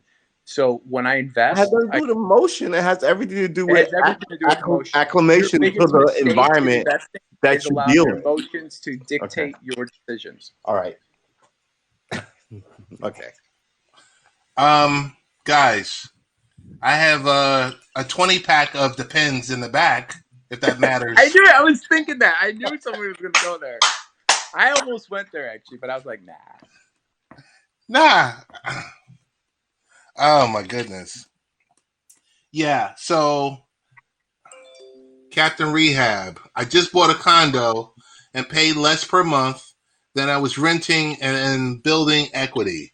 Nice. All right, Captain Rehab. There you go. Remember, since the 80s, we've had 3 housing bursts and 3 Wall Street bailouts. I think 2 auto bailouts and 1 airplane bailout. So But You know, you know what's going to happen too. is whatever you think because about me, you can fucking look up online of what I'm talking about. You see how crazy I am. a lot of people had forbearance, right, for their mortgages, and Yes. then all of a sudden that went away, and then the bank Yeah, said, you know why? "Oh, Forbearance is we want welfare. all the money now up Forbearance is front." So a welfare. lot of these You know what companies, welfare or a is lot of these for? homeowners could come up with it, so they Welfare, went into foreclosure. So these houses are going to be coming up in exactly. the Forbearance is very soon. welfare. Welfare is to make sure that the poorest among you don't run roughshod through your government. You know, it gives them lay around money so they don't revolt. And that's what forbearance is, essentially. You can't have everybody lose all their shit. So you have to fucking welfare some people. And you'll call it something different. But it's a failed system nonetheless. Of course, it is. What's I your mean, they thought? did that. They did Okay. that with student loans. They forbearance student Hmm. loans. Then you had Yeah. this Yes. current administration saying that we're going to forgive, and now he's Yes. going He's back on what he backpedaling. said. He's Yeah. backpedaling now. Backstroke. Yeah, he's going back on what he said. He's He's not backpedaling gonna now. Exactly. he's not going to Yeah. forgive no student loans. No, you're not. No. But he was never going to because he's part of the I know. establishment, Well, duh. which means Duh. this whole cryptocurrency is going to be dead in the water unless you can kill the establishmentarians who want to make this place. Look, man, we are all cattle being driven to a place. And like I said on at least 10 of Ted's shows, congratulations, America. You're all niggers now because this whole place is run.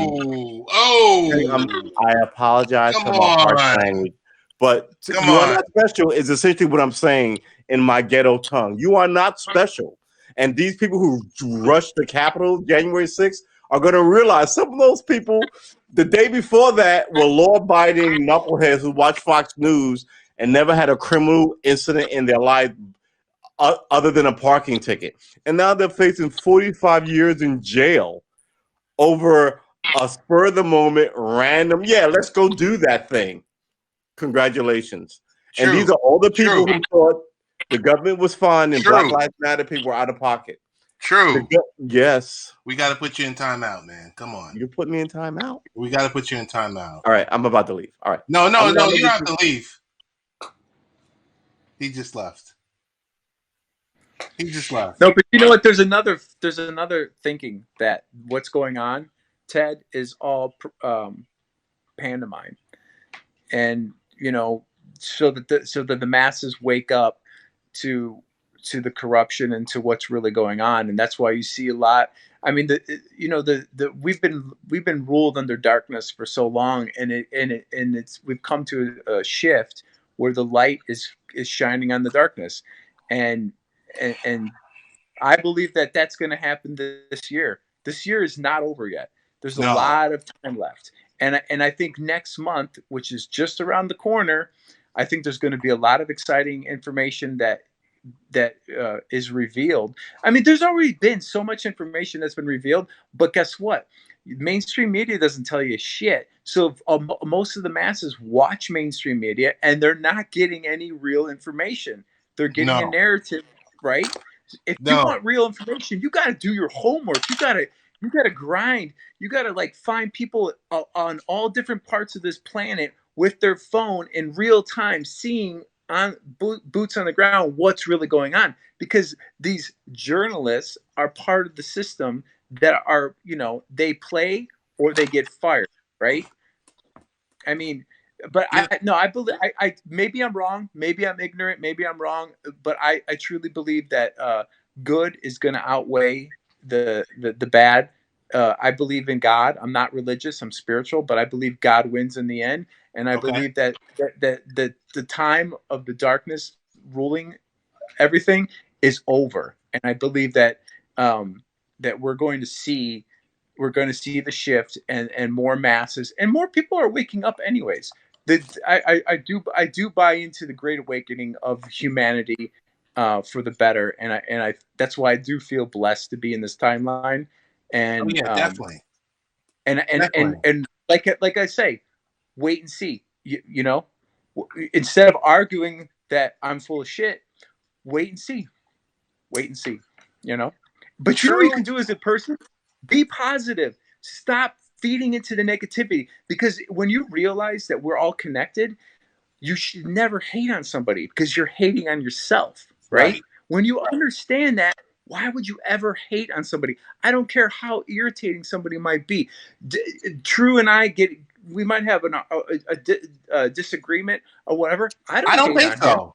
I don't think so. You know, but no. But I mean, we might not be communicating on the same level for each other to understand what we're trying to explain, right? Mhm. But I don't hate on him, and I don't believe he hates on me. You know what I'm saying? You know, and I mean, more people I think are realizing that, and that's what we need. When somebody has a mindset and they say, "What can I do? I can't do nothing." Yes, you can. Just being positive to your neighbor, being positive to the person into the grocery store. When somebody cuts you off, don't get in the road rage. Let Right. them be. Right. Let them be. Right. That's what you can do. That's simple. Right. That's simple. Just do Right. that. No, you're right with that. It's true is an acquired taste. I love him. Like the older brother he's always been. But there's certain times he's a little out of pocket. And so we all are sometimes. That's No, fine. we all are. We all are. Yeah.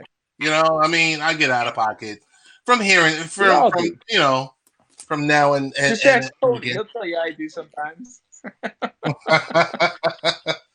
It's just I like this platform because I have the ability to talk with you know, people like yourself. I have the ability to speak with Information Man. I have the ability to speak with Tony D.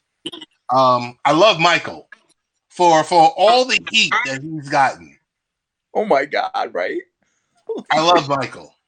Did you see that when Yuki had the broadcast and he came on that night? I did. I was watching. Dude, I was lurking. Me too. I was I was trying to bring humor because there was a lot of like you can cut the tension with the night. Yes. And James, the thing is, I saw Yuke's broadcast. And if you're available, I would love to invite you up. I don't want to tag you because I know that's a sore spot. No, it's not. Okay, I don't give a shit about that. I even said in the comments when Michael tagged me, I had way more viewers in my workout videos. Dude, let me tell you something. So Michael tags me on Twitter, and it's like it just goes bananas. I ain't complaining. It goes bananas to traffic. I'm like, what is this guy doing? What algorithm does this guy have? But I understand for some people, you know, they don't like that. And, no, I get it, but different strokes, different folks. But I didn't, you know, I'm not. Trust me, I like this. If you look at my profile, it's pretty simple. What I like about this, and what's the very last thing I put in there? Having fun. Yes. If you're not having fun, what are you doing? And that's not limited to haps. That's life. That's life. Have fun. You know, I just want to run it back to earlier with my son. He was like, "Hey, Dad, I'm going on a date. So, like, what should I do?" And I'm like, "What? Have fun." I'm just sitting there like, "What? I said, "You're 13." I said, "You know," I said, "Where are you going? What's happening? What?" You know, and he said, "Dave and Buster's," and I was just like, "What?" And he was like, "Yeah, 3:00." He was like, "You know, we're gonna get out of school and then we're gonna meet up." And I was just like, "Okay." You know, and part of that is just being able to witness that with him, because I think of when we were kids, you know, and we would go hang out or stuff like that. But I do want to say this. The comments I made on Michael's broadcast were directly not towards her. There was another broadcast I was on with Michael, and we were goofing around, and we were joking around to the point where someone felt like there was a relationship going on. And I was like, huh?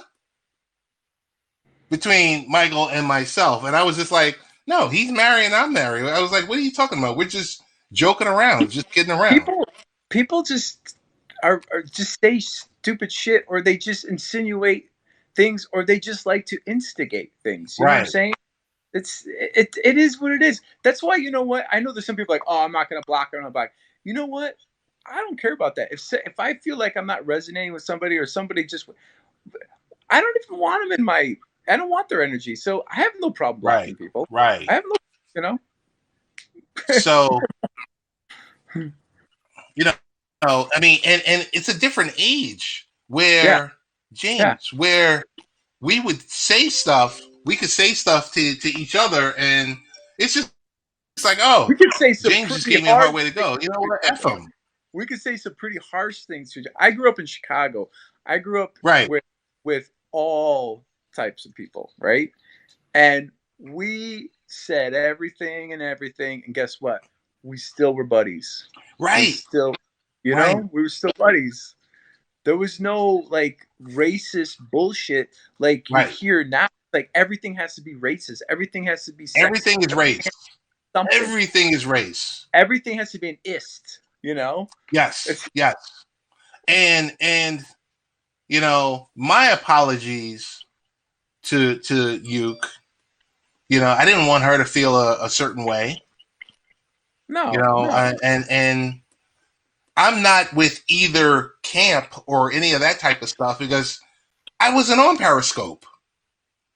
I was, but I don't remember those two people on Periscope. I didn't. I was on Periscope, but I don't remember them on there. Yeah. So there was a lot of people on Periscope. You know, dude, I'm by trade an audio podcaster. So when I was using StreamYard, I connected my Periscope account, and I was just like, oh, okay. And then when I heard it was going away, I was like, oh, okay, you know. And then when I joined this platform and heard, you know, Periscope was really, really going away, I was like, well. And then you just saw all that raw emotion, like that last week, where people were making like broadcasts on no more Periscope. Yeah. People were you like, know what? 'Cause you know what Periscope was for me? Periscope was. I mean, I made some really good connections. I still have some people that I keep in contact with.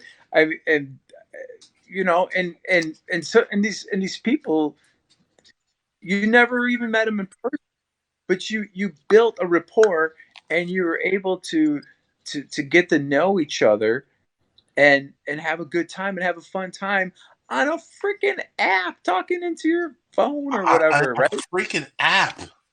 I know, right?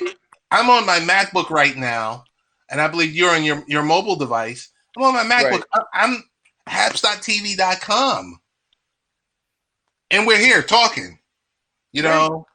And guess what? Everybody who has an internet connection on this planet can be in this room with us. Right. That's another thing I like about Haps too, because it was like Babbel. Babbel was short-lived, but you were able to bring in people like in the broadcast, and you'd have, I think they only had maybe 2 or 4 people at a time, where you can have 8 at a time here. 8. Yeah. But I think that's great, because I don't like typing all the time. The only thing is when I get on a broadcast like this, I find it hard I miss comments a lot, because I get into you and whoever else is talking, and right. It's one of those things where I keep my eye veered on the comments, because I'm like, you know, because people feel a certain way if you don't mention their name. If they're like, hey, I know. James, what's going on? What are you and Ted talking about? You mentioned something about racism or something like that. I said hi 3 times. You never said hi. Are we not friends anymore? Like, what? It's crazy. It's crazy, but it's people just like stop being so sensitive. So, and I'm gonna offend people just by saying that. You know? Yeah, you are. Like, you have to think about me. Like you can't even say anything. Like it's like the PC police are out fear force. It's like, see, so you grew up in Chicago. I grew up in Queens. So it was like there was none of that. No. It was like, okay, you know, if I'm really offended, I'm gonna see you after school. Oh yeah, we would duke it out. Right. Not with knives, not with guns, not any of that. No, With our, no. with our fists. Yeah, Yeah. with our fists. And we You wouldn't know, kill each other because there'd be people around, and if it started getting out of hand, that's people it. would Break it pull up. one off, and that was it, and it was done. It was That's done. it. That's Yep. it. You know, it's And a lot of I times think you it's became friends after that. You'd yes, fight, and then they'd be like your best friend. and you're good. Yeah, exactly. And Heavenly Dude just said, cross this line. It's so true. Yeah. It's so true. It's just crazy that, you know, where we are as a people, and like I said, the society now. And I think about our kids. I think about That's our why I kids. believe that it's got to stop, and we have to be shifting, and we have to change, because this is not sustainable. And as a human race, this is not sustainable. No, The projection is not what we want. And if you sit back and see it for what it is, how can you disagree with that? You know what I mean? You don't want the status quo anymore. no, you We don't. need to change. We need to change for the better, and everybody does. Everybody needs to participate in it. And like I said, it doesn't take much.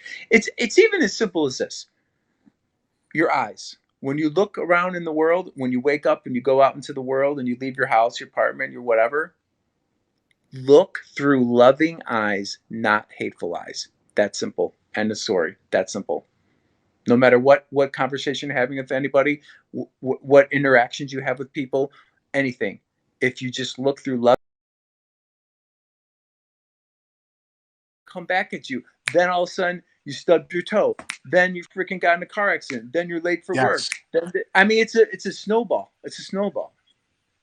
You know, if you totally. change your mindset on it, oh, why does this guy cut me off? And if you say, oh, you know what, maybe he's having a bad day, and or you know, or why, you know, why did I get in a car accident? Oh, maybe because it prevented me from being further up the road, where I potentially would have been killed by something, you know, whatever. I mean, if you're looking at the positives, or the information, like the educational um, aspect of your predicament, your situation, it's a way, for me, it's a way better way of living my life, because if something happens where I can interpret it as in a negative way, or I can interpret it as what do I need to be learning here? Why did this happen? It's happened for a reason, because things don't happen for no reason. That's what I believe, you know. I believe, especially if you're having a repeating thing, that's the universe, in my belief, saying, hey, you're not figuring it out. That's why it's happening to you multiple times. It's true. Something you're missing, you know. But everything comes down to mindset. Your perception is key. You want to perceive life as shit, guess what? You're going to have a shit life. You want to It's true. perceive life a positive way, you're going to have positive results. It really is that simple. He's back. He's Hell back. yeah. Is he back? I think. Oh, I know. I text him. I was like, I texted him. I said, "Come back." he was back for a second, and then he went off. It was kind of like in Lost with Jack. He was like, "You got to come back."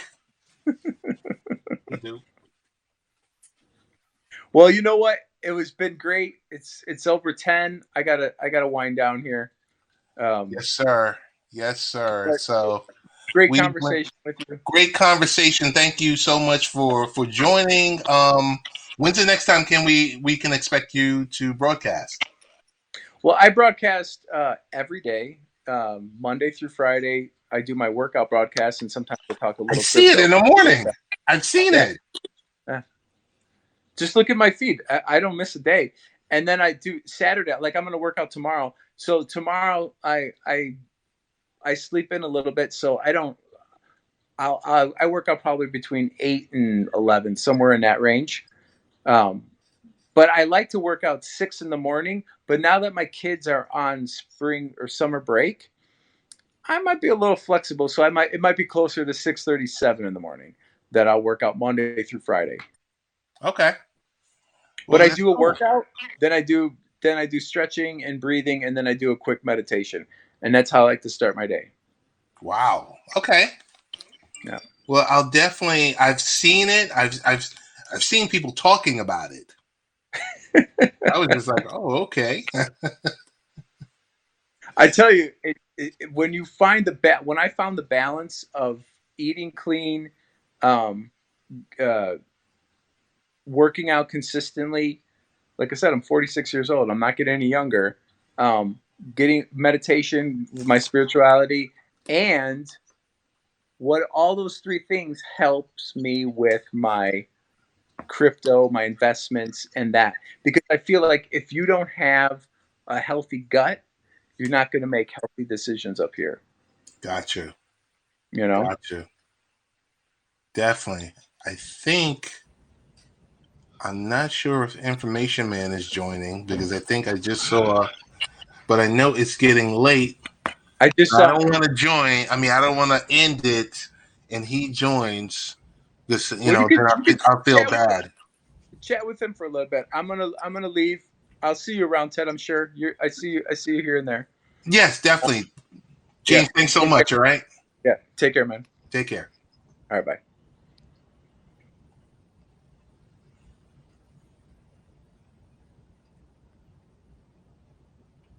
Hey, how you doing? Pretty good. How are you doing? All right. I just wanted to come up and say what's up to you. Running a fine show as usual. Oh, I saw that. I noticed that people have different opinions, and sometimes things can get a little heated. Understandable. we try to let them air it out, but when it gets a little out of hand, where I'm like, whoa, you got to take a time out. Yeah. You know.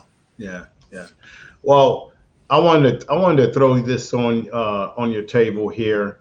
Mhm. Your other guest that was on, I hear where he's coming from in terms of things have got to get better. But I have to say this, Brother Hicks. I think as a country, America is devolving. There's evolve, and then there's to go backwards. The country is regressing, and this is why I believe the country is regressing. How do we go from having Barack Obama, quote unquote, black man for 8 years, and they tell us that, okay, you got a black man in office, that means that America is evolving, people are getting past race. How do you go from Barack Obama for 8 years to a Donald Trump? And then you see how the Republican Party has evolved into a mess of chaos. Yes. I mean, that party has turned so crazy to the point if Ronald Reagan was alive today, this Republican Party today under Trump would reject Ronald Reagan. And they say that Ronald Reagan is their godfather. So, Yes. so all due respect to your guest and him saying that things have got to get better. Yes, they do got to get better, but things can't get better until people stand up and say they've had enough. Things are not going to just get better from osmosis because they're going to get better. When black folks were going through the civil rights movement and all the things that were happening in the 60s and 50s, why did things how did things improve for black people in this country? Because black folks, and I don't have to run this down to you, you know the history already, brother Hicks. Black folks were out there marching, Yes. hitting the pavement and telling these politicians, this is what we need you to do, this is what you're going to do.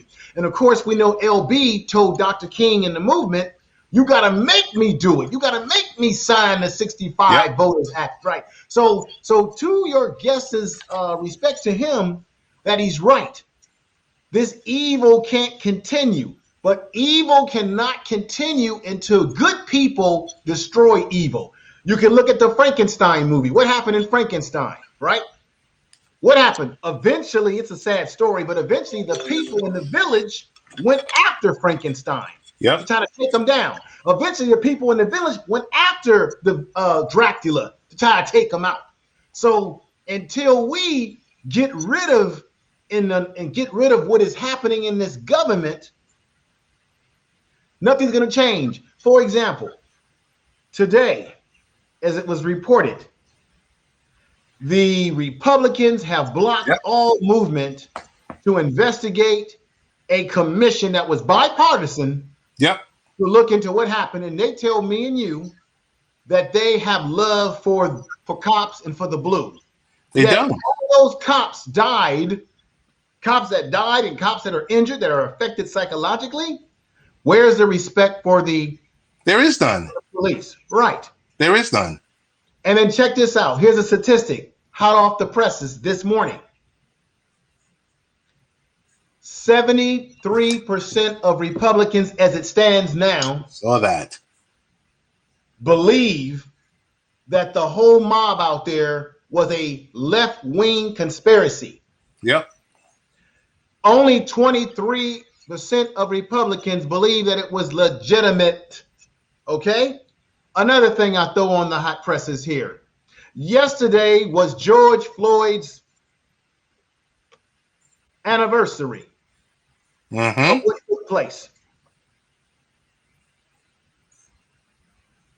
This is no disrespect to Asian people who have been catching hell because of Donald Trump and his administration pushing the narrative about the virus coming from China. And now you have Asian people in this country who have been picked on. But what happened is that Joe Biden and his administration was able to get bipartisanship to sign the virus bill against hate, which really was put into place because of what was happening to Asian people in America. Now, what I understand about the Asian population, when you look at their voting records, they don't give loyalty to any one party like we give to the Democratic Party. They didn't even vote on any level that black people in America vote for a Democratic Party. You know this already. Mm-hmm. But what they did do is they used their power of their elected officials that look just like them to put pressure on Joe Biden.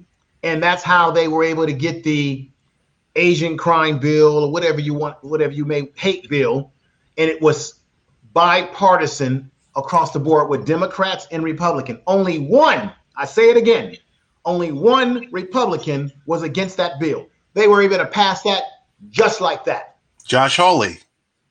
If you go to the FBI statistics, which the most latest statistics is 2019, the majority of people who deal with hate crime is African Americans. We're like in the we're damn near 3,000 and 3,000 mark over a period of time. This isn't to say that Asian people have not been dealing with hate crime towards them. What I'm simply saying to you is that the George Floyd bill should have been signed into law yesterday or before yesterday. And what we've been getting, Brother Mr. Hicks, and everyone listening, is that black people in America have been getting nothing but symbolism.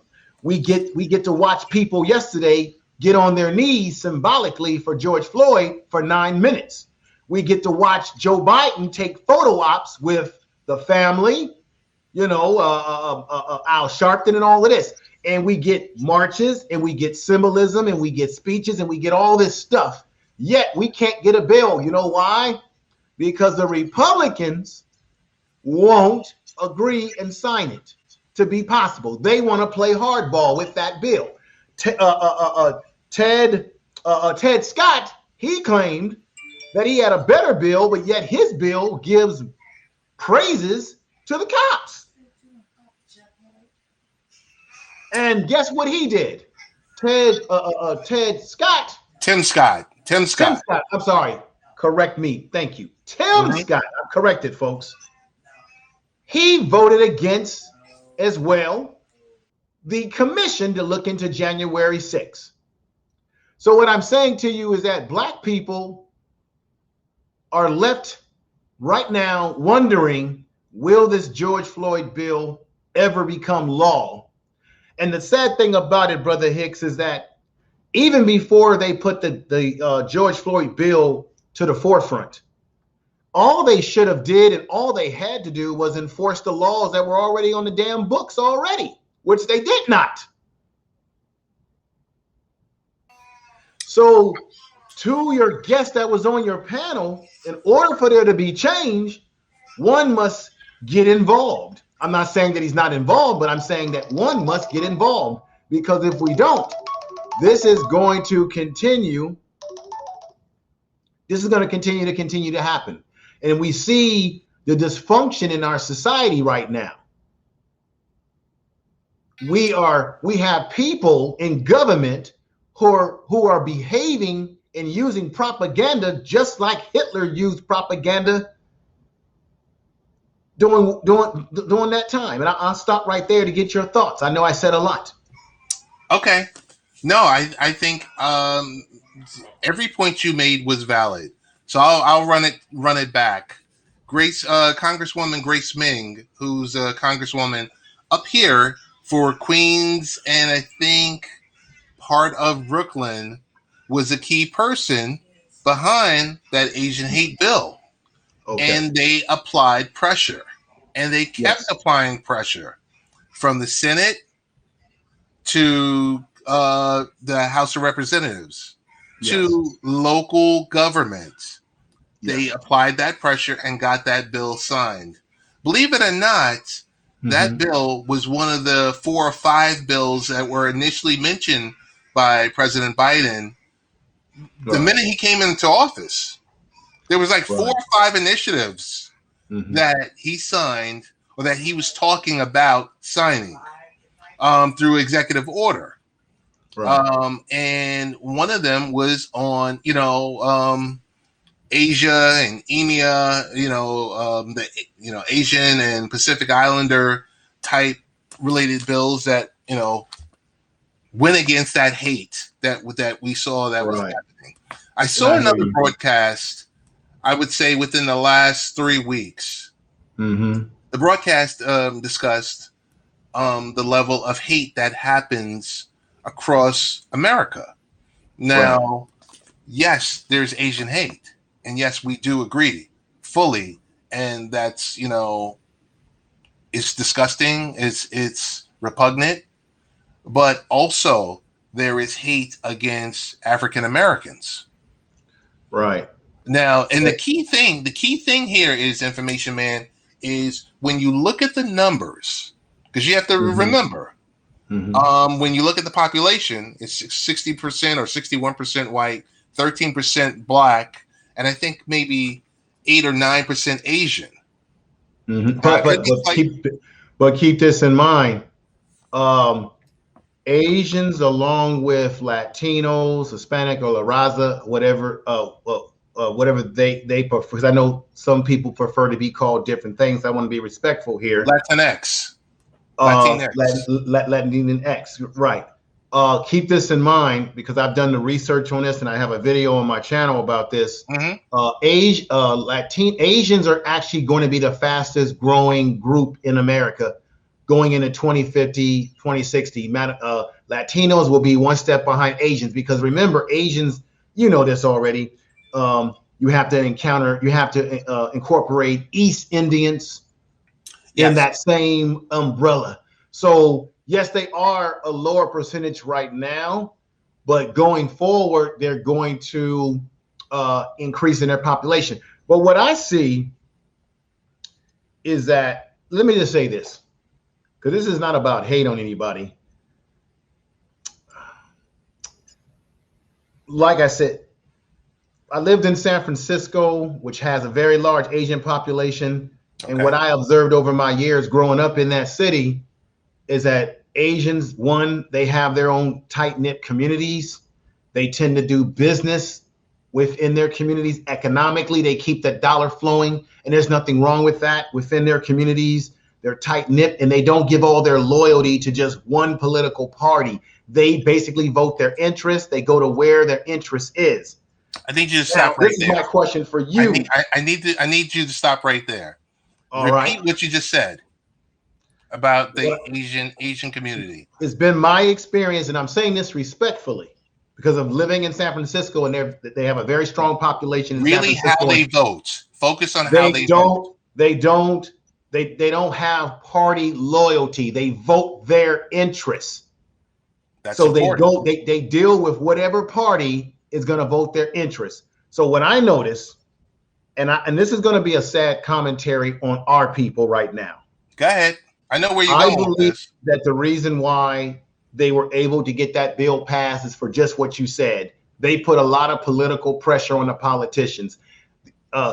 Asian, I hate to use this, I just hate to put it like that, but politicians in Washington, D.C., who are congressmen and senators that happen to be Asian, they were on code for their people, meaning they put pressure to say, this is what you're going to do for our people or else.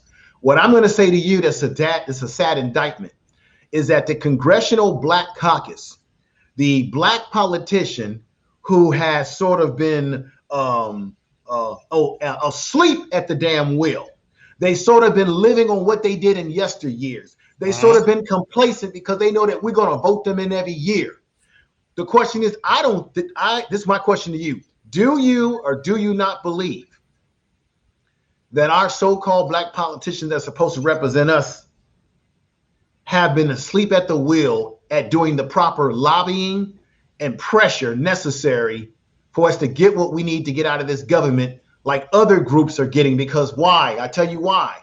Because our black politicians are too caught up in symbolism. They're too caught up in, oh, we got the black woman vice president. Oh, we're going to get on our knees for 9 minutes. Oh, we're going to have this festival. Oh, we're going to have this photo op. Oh, we just need y'all to believe and bow your head down and pray. We're too caught up in symbolism. My argument is that the Asian politician and Asian people are not caught up in symbolism. They're caught up in, they're caught up in results.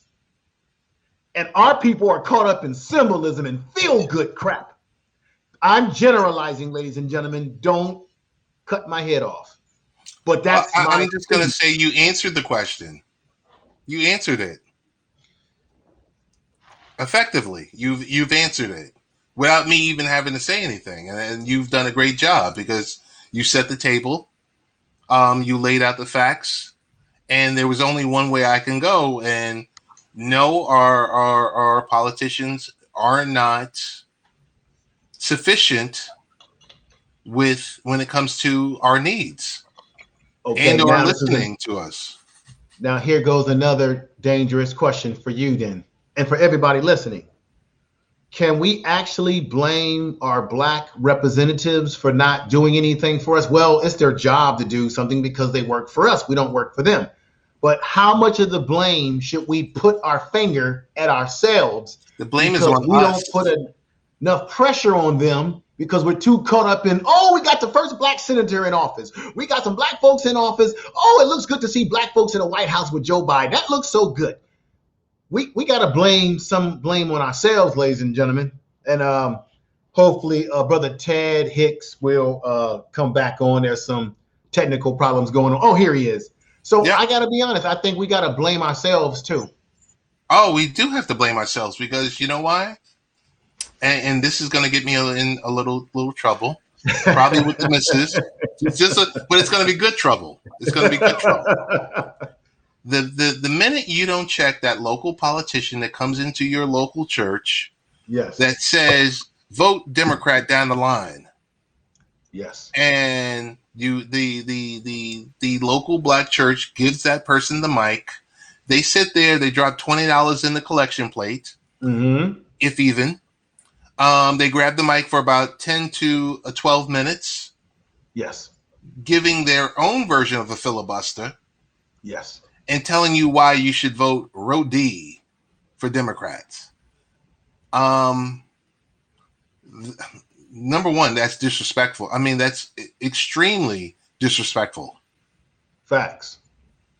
And there's been times where I've mentioned to my own pastor, like, do not give this person the mic. Do not give this person the mic because this person is showing up and you won't see this person for another 4 years. Right. Or unless there's a photo op in the local neighborhood. Now, what I'm talking about now is local politics. local. I'm not talking about the federal level. I'm talking Mhm. about your local congressmen that are, or women that are there for you, supposedly fighting for you. Councilmen and councilwomen, legislators, and the like, that are supposed to be fighting for you, that are supposed to be available if you have an issue. In my local village, there's even though there's 50,000 people within the village, there was a small amount of people that act. So instead of robocalls this past election period, besides outside of robocalls, they were actually calling you. They were actually calling you. So I got on the phone a village trustee who was running, and I put the boots to him because I said, tell me about the potholes that are in the streets and why there isn't anything being done. Tell me about the overcrowding in the neighborhood, that's 2 blocks down. You have to, this is your opportunity to not only stick it to them, but to hold them accountable and let them know that, you aren't just that check mark. Like when the people come by your home, knock on your door and say, hey, we just want to make sure you're voting Democrat. I call BS on that.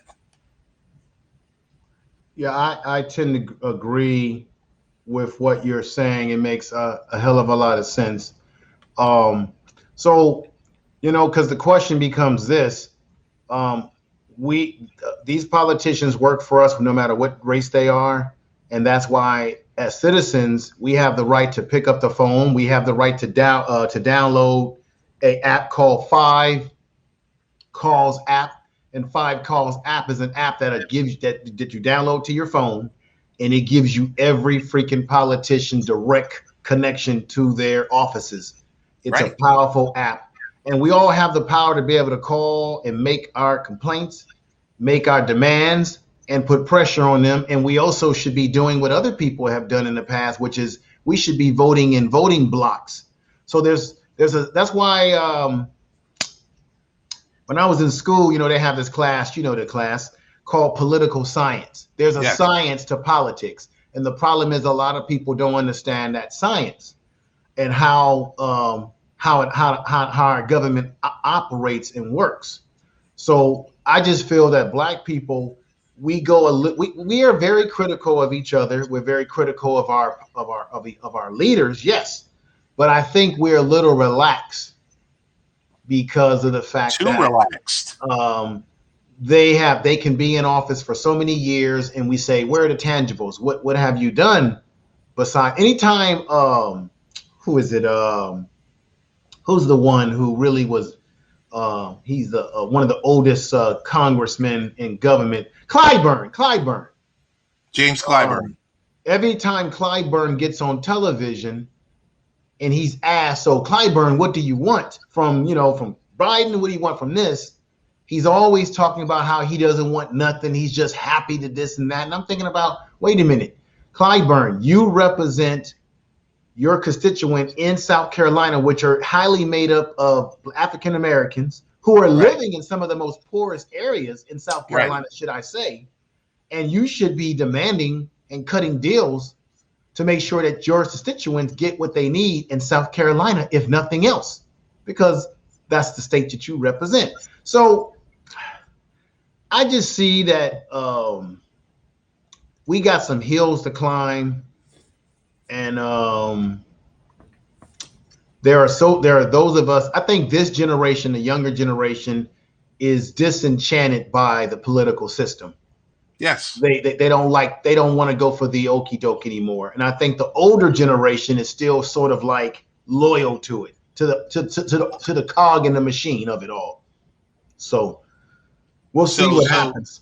The last question, I'm going to repeat a question to you that I asked the previous panel. I said, if 51 senators can sit a Supreme Court justice, why can't 54 senators establish an independent commission on whether or not there was an insurrection at the Capitol? Right. Well, that's because the Republicans in particular, not that the Democrats are not the same, they want power. See, this is the thing. This is the thing.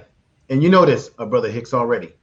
The Democrats, in my opinion, have the problems that they have because they're too damn nice. They're too busy talking about olive branch. Obama was a victim of the same thing. He kept putting an olive branch out to the Republicans and they kept kicking it out of his hand. The Democrats are too busy trying to be sophisticated, cheese and wine type of stuff. Oh, let's be sophisticated with our language. We're going to work together. We're going to make this. They want to give you this utopia. We're not living in a goddamn utopia. The Republicans play dirty. They don't mind playing dirty. They operate off of controlling radio. I'll bring this up to you. I'm going to bring something out of the closet that you probably are going to be surprised that I know, that I'm familiar with. Do you remember back in the day, before Ronald Reagan got in office and he changed everything, there was a thing in the media called the Fairness Doctrine. Okay. Remember the Fairness Doctrine? I believe so. The Fairness Doctrine is that if you, Ted Hicks, had a show and had a political show, you had to, if you interview a Republican for 30 minutes or 20 minutes or 15 minutes, you had to bring on a Democrat and interview them for the same length of time. Because why? What does Fox News always say? We're fair and balanced. No, they're not. Fair and balanced. You had to be fair and balanced. When Ronald Reagan got in office, he got rid of the Fairness Doctrine. That's how this whole Republican movement got going. Once they got rid of the Fairness Doctrine, and you start having the Rush Limbaughs of the world, and they relaxed all the radio rules, guess what happened? The Republicans brought up all these AM radio stations. Remember, at one point in time, as people went to FM radio, people wasn't listening to AM anymore. They got sick of it. The Republicans and Republican brokers were buying up all the AM dial stations and putting what? Their messaging was what? A conservative messaging. That was their propaganda. Right? So you have the same mechanism going on now because you have Fox News, you have Newsmax, you have all these things that are pushing out all this propaganda, and people are eating it up, gobbling it up. This is the problem. The Democrats don't play the same game. The Democrats don't try to buy up infrastructure to build their chess piece. Republicans don't give a damn about being nice. They don't care about unity. They don't care about, all they care about is power. If they can put enough Supreme Court justices on that court, then they get what? Power. The Democrats are focused on, let's have this balance and let's work together. Let's hold hands and we shall overcome. That's a very nice concept. It's very nice. It's very utopia. That's not the world we're living in. The Republicans are about power. And until the Democrats begin to play on a power dynamic, they're always going to lose in the bigger picture. Agreed. Because right now, this power sharing, you got Chuck Schumer, who in name only is the majority leader. Right. Because the other guy's running the show. Right. The Republicans did not want to vote for the January 6th commission because they don't want their members to be implicated in this so that they lose seats. They don't want to lose seats and be implicated. Why? Because they want to maintain power. They don't care about country. It's not about being a patriot. It's about power. As long as they maintain power, they control the government. They can will the government in their favor. To hell with everybody else. The Democrats don't have no kick-ass in them. They're too busy trying to be nicey nice. And the thing, and this is another sad commentary too, Brother Ted, as I get ready to get off. Another sad commentary is that the progressives that you have in the Democratic Party, the ones that do want to be kick-ass, they're being told by the more conservative Democrats, sit down, be quiet. No, don't do that. Don't revel up. So the ones that are very progressive, they can't do what they really want to do because you got the old guard trying to play the same baseball game that they've been playing for years. And what's the term for insanity? If you keep doing the same thing over and over again and getting the same results, then you're insane. True. Right? The Republicans, they have a playbook. And every year, every 4 years to 8 years, they adjust their playbook. They change it around. But it's still the same playbook. They just make adjustments. The damn Democrats, they're playing with the same goddamn playbook, and they ain't making no. We watch football. They're not making no damn adjustments. None. No audibles. Nothing. There's no cadence. There's nothing at all. They're just running straight ahead. This is the thing I like. This is what I do like about Republicans. When they get full control and the Democrats complain about what they do, they don't give a damn. They just do it. They go full tilt.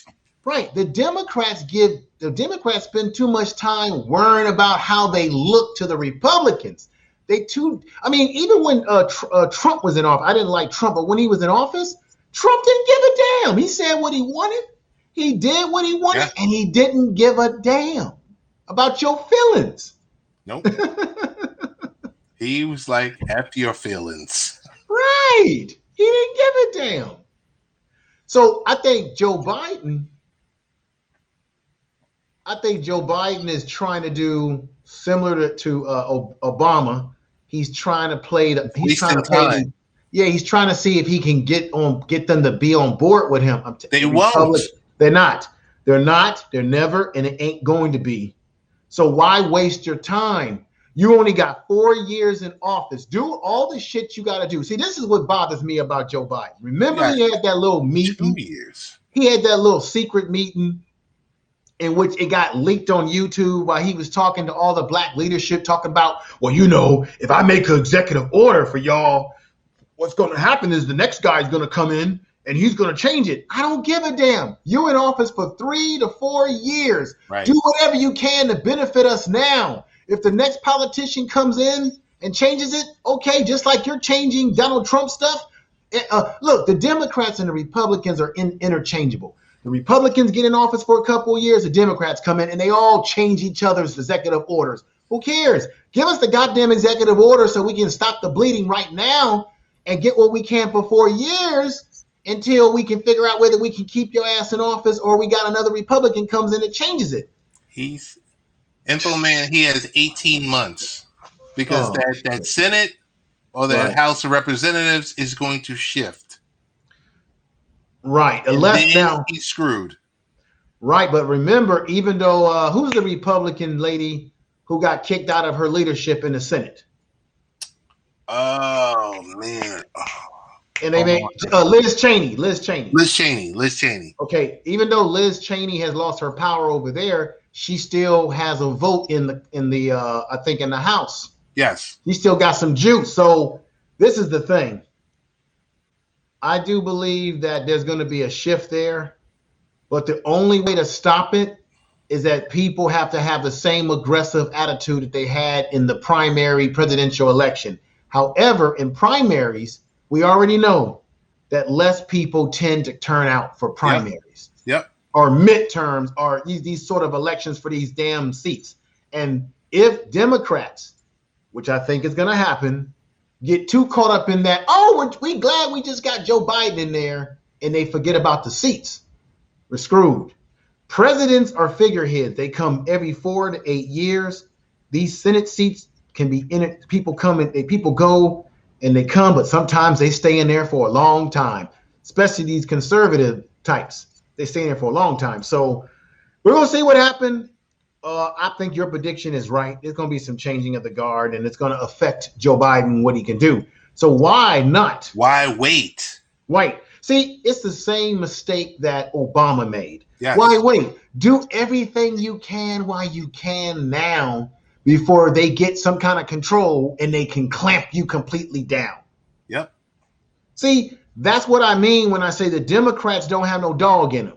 They ain't got no gangster in them. The Republicans are as gangster as the mafia. I'm just waiting for some audio in the background of Tell the Truth. Let me see what I can do for you, man. Let me see what I can do for you. You said tell the truth, huh? Yeah, definitely tell the truth. I got one for you here. So really quick, you went in, you dissected the whole Kwame Brown against black media. Yeah. Excellent job. Right. Now, Ted, don't get me wrong. And when I look back at my videos, I always say, damn, I should have said this. Don't get me wrong. I understand in sports, because I was an athlete growing up myself, that sports, they do give criticism. I get it. I get it. Yes, you are going to critique athletes in their sport. You're going to say whether they're good or bad, whatever. I get that. But why would you ride a young man who came in the league at 17 years old, a kid? Right. A kid. He was demonstratized by Jordan. Why would you ride this guy for 20 years constantly? As if he's the only guy that played in a sport where he didn't turn out to be a superstar that was drafted in the first round. Why just him in particular? And this is the thing. This man hasn't been talking about anybody. That's why he went off on everybody. But he ain't been talking. So why? What is it? And particularly when you look at the black media personalities in terms of sports, they do gravitate to getting into personal shots. I know Stephen A. Smith, he has a habit of getting into personal shots against athletes. Yes.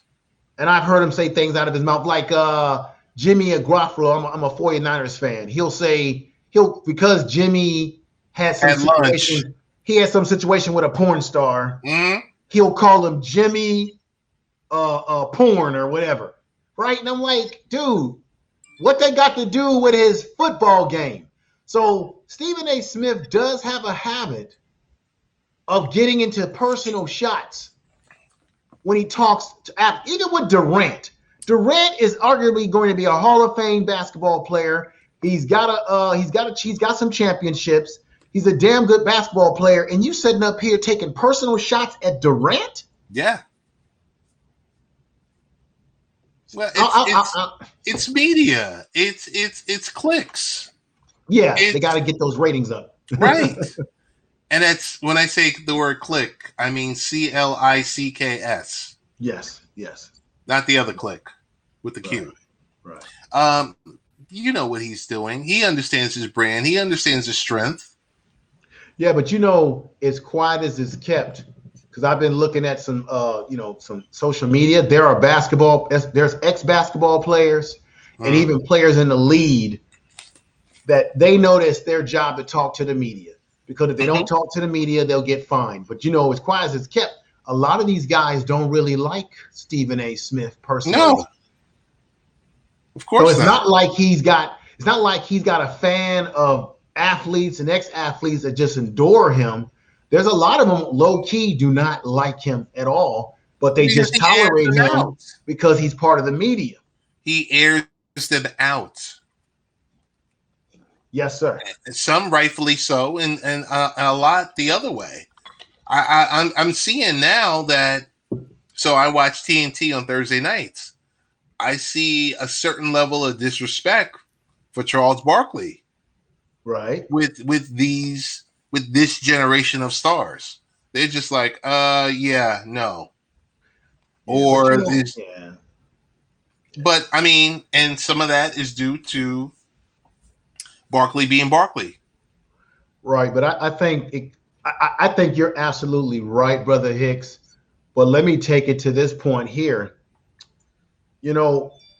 Barkley is one of these guys who I believe personally, because I grew up watching him just like you. Yeah. I think Barkley was an underachiever.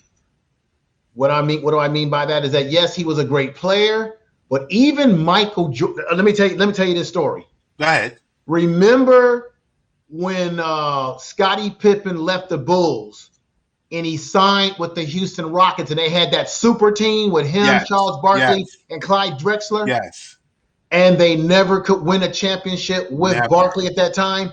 And remember, Pippen had a falling out with Charles Barkley. Yes. And what did Pippen say live on national television? He said, "I should have never went and played with his fat ass. I should have listened to Michael Jordan. Michael told me that Charles is not dedicated. He don't work out. He don't do the tangible things it takes to win a championship." Yep. Because Pippen was angry because he felt Charles Barkley during those playoff series, he let the team down. He started to pack it in, as they call it. Right. So quiet as it kept, again, there's a lot of these professional these NBA players and youngsters who don't have a lot of respect for Charles Barkley because, one, he didn't win a championship, and two, they saw how when he had opportunities, he packed it in. And they remembered how Charles and other stars in the league said, you know what, Charles Barkley is all bark. He doesn't have what it takes to win the championship. Right. Right? And let me be honest to you. See, me and you, we can talk about these things.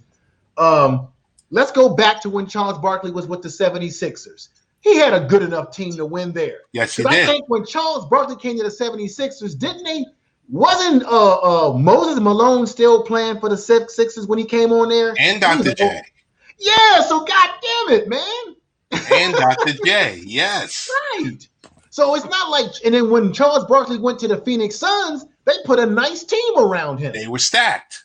Right. And you can make an argument that he should have won that series against Michael Jordan, but he just couldn't. He just couldn't get him over the hump. So that's why I say that Charles Barkley, although he was a great basketball player, I give him his respect.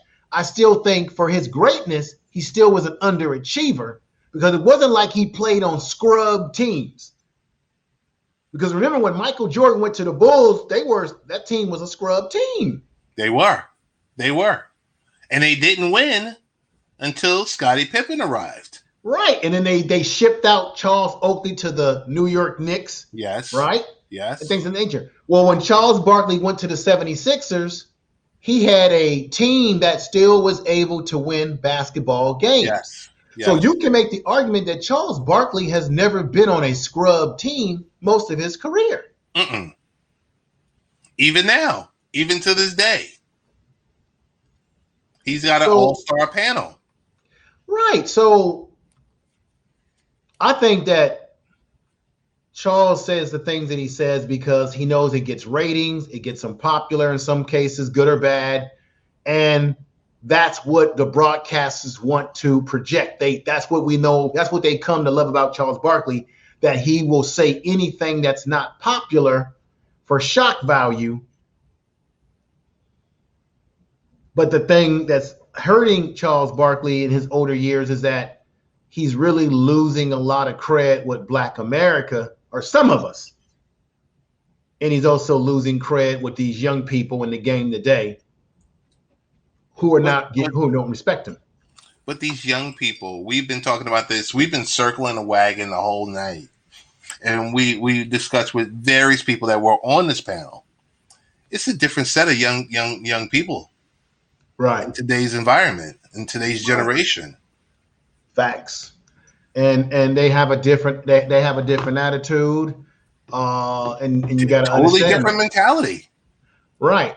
And when Charles Barkley and people like Michael Jordan, Dr. J, all these guys came in the lead, they came in a lead that was different. I mean, you can't even hand check anybody anymore, right? They came in a league where you could play really physical defense. Right. Now basketball is more of it's like soccer on hard floor. It's like moving up and down, fly in the air. It's above the rim type of game, and they don't let these guys play the defense they played in the past. So you gotta look at the era that people can't play in. Now, this may be blasphemy what I'm about to say to you.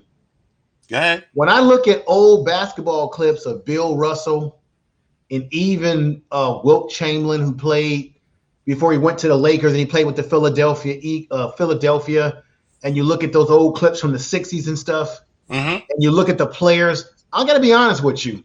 As great as Bill Russell was and as great as Wilt Chamberlain was, you can make the argument that the guys that they were playing against at that time, in comparison to the athleticism of players today, that they were not on the same level. It's day and night. They're not the same level. Different game. Totally different game. If you were to take Michael, this is my argument again. If you took Kevin Durant, Curry, Michael Jordan, or any of these great players today and put them in a time machine and took them back to the time that Bill Russell played in or Wilt Chamberlain, damn it, they would dominate just as they're dominating today, if not more. Sorry to scream at you, but I'm just no. I love it. I like I said, it's a passion bucket when I speak with people on this platform. There's two things I want to say, not related to Bill Russell going against today's athlete like a Draymond Green. Thank you to MMA for Money show, the best MMA show and or crypto related show on this platform. I'm already subscribed to them. Yeah, I got them already. Subscribe.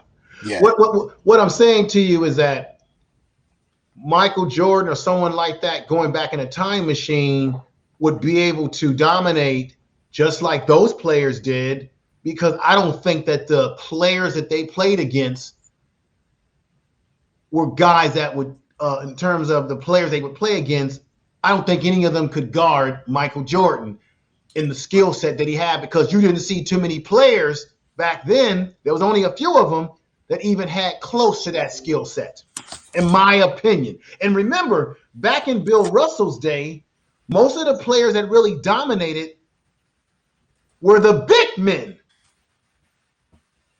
Yes. Big men, who you feed the ball to in the inside in that way. Players, you got guys today at 6'10", 7 foot, dribbling the ball, playing small forward. Yes. But I will say this much. Michael Jordan playing today is averaging 45 points a night. Oh, yeah. With his eyes closed. Oh, yeah. No doubt about it. And I know we're running short on time. Anyone who loves the game of basketball, and with this whole, with the load management and this and that, and, hey, I got an ingrown toenail, I can't play. Pull up Jordan's 13 or 14 seasons that he played. Look at how many seasons he played, 81 or 82 games. Right. Facts. That's it. You leave that right there. Hey, want to thank once again my man Real Mike from MMA for Money show. Thank you again for the awards, and much love and respect to you. Right. I do want to touch upon Heavenly Dew. She had 2 questions. Well, you know what? You should try to get Heavenly Dew on your panel if one of these days. I invited her. She's not available tonight, but I would like to hear her.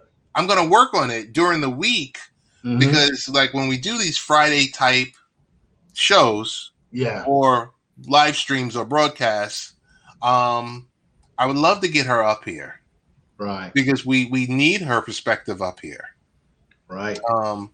Not because it's usually a diverse group. I think it's good to be diverse in that sense. So I'm looking forward to hearing what she has to say about a lot of different issues that you bring up to the table. But Brother Hicks, I'm going to get off. I'm going to relax a little bit. And, but before you go. Yes, sir. She had a question. I'm going to put the question up here because we would love your response to it. And the question before is, you close, do you think 45 will run again? Yeah. If he's alive and his health is well enough, I think he's going to run again. Why? I mean, think about it like this. Why do you think the Republicans are willing to put all their ducks in one basket with him to the point that they're willing to oust other Republicans who don't fit in line with the Donald Trump ideology?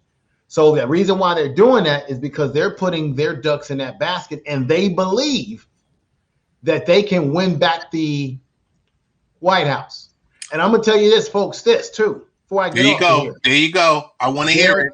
They are going to do every dirty dog trip in the book to get back in that White House.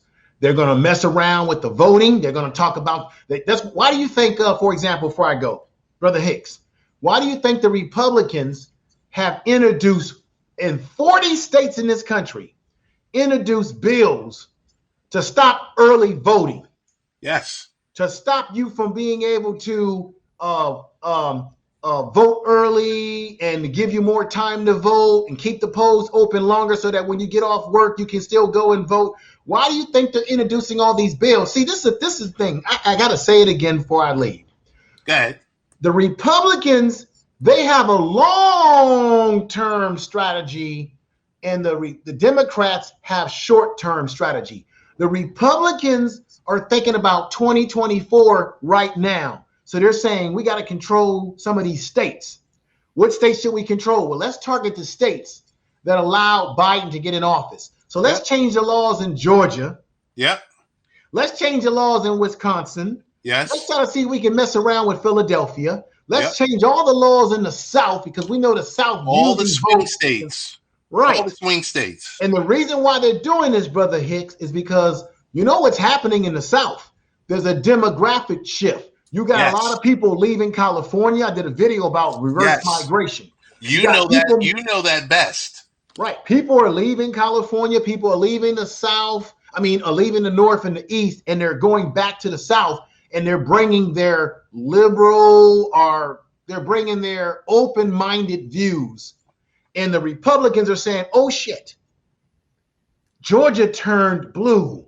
Arizona damn near turned blue. Texas almost, we got to change something because we got new people coming into our population. So what do? Well, we can't stop people of other races coming in with their different views. But what we can do is we can change the laws to mess around with them. So now, during this election, you had Republicans telling the governors of these states, hey, we want you to stop this vote. Hey, we want you to recount, do this and that. And the governors were saying, no, I can't do that because that's up to the election officials. Well, what did they do in Georgia, Brother Hicks? They changed the law so that the politicians can bypass the election official I need you to stop. I need you to stop because I've read this and you are the only one else. I had to stop you while you're in motion because I want to give you your props on it. It's not about handing out water and crackers 150 feet or 200 feet away from where you would vote. Right. That right there, that's the banana in the tailpipe. That's what they're telling you. What I want you to do is run back the real thing because that 95 page bill for Georgia, right? You got to read it. You got to take the time out to read it because Information Man, I want you to talk about the important thing in that bill regarding it's supposed to be for the people, but it's really about to screw the people. So I want to give you back the floor. No, I just want to say they had a movement in Georgia called Souls to the Polls, which was something that they were doing to get elderly Black people out to the polls and help people out and having Sunday voting. Well, under that bill in Georgia, they're going to strip away that Sunday Souls to the Polls under the new rules. So this is about the like I said before, the Republicans are playing a long game. And the long game is to say, if we can't stop the population ideology from changing, we can certainly put in laws so that people's ideology doesn't dominate our politics. Right. So that the goal is to maintain the status quo that keeps them in power. As I said before, the Republicans are about power, and that's all they care about. They don't care about your vote, your rights, my rights, or anybody's right, as long as they have power to dictate to you how they want you to move. So by doing this, go ahead.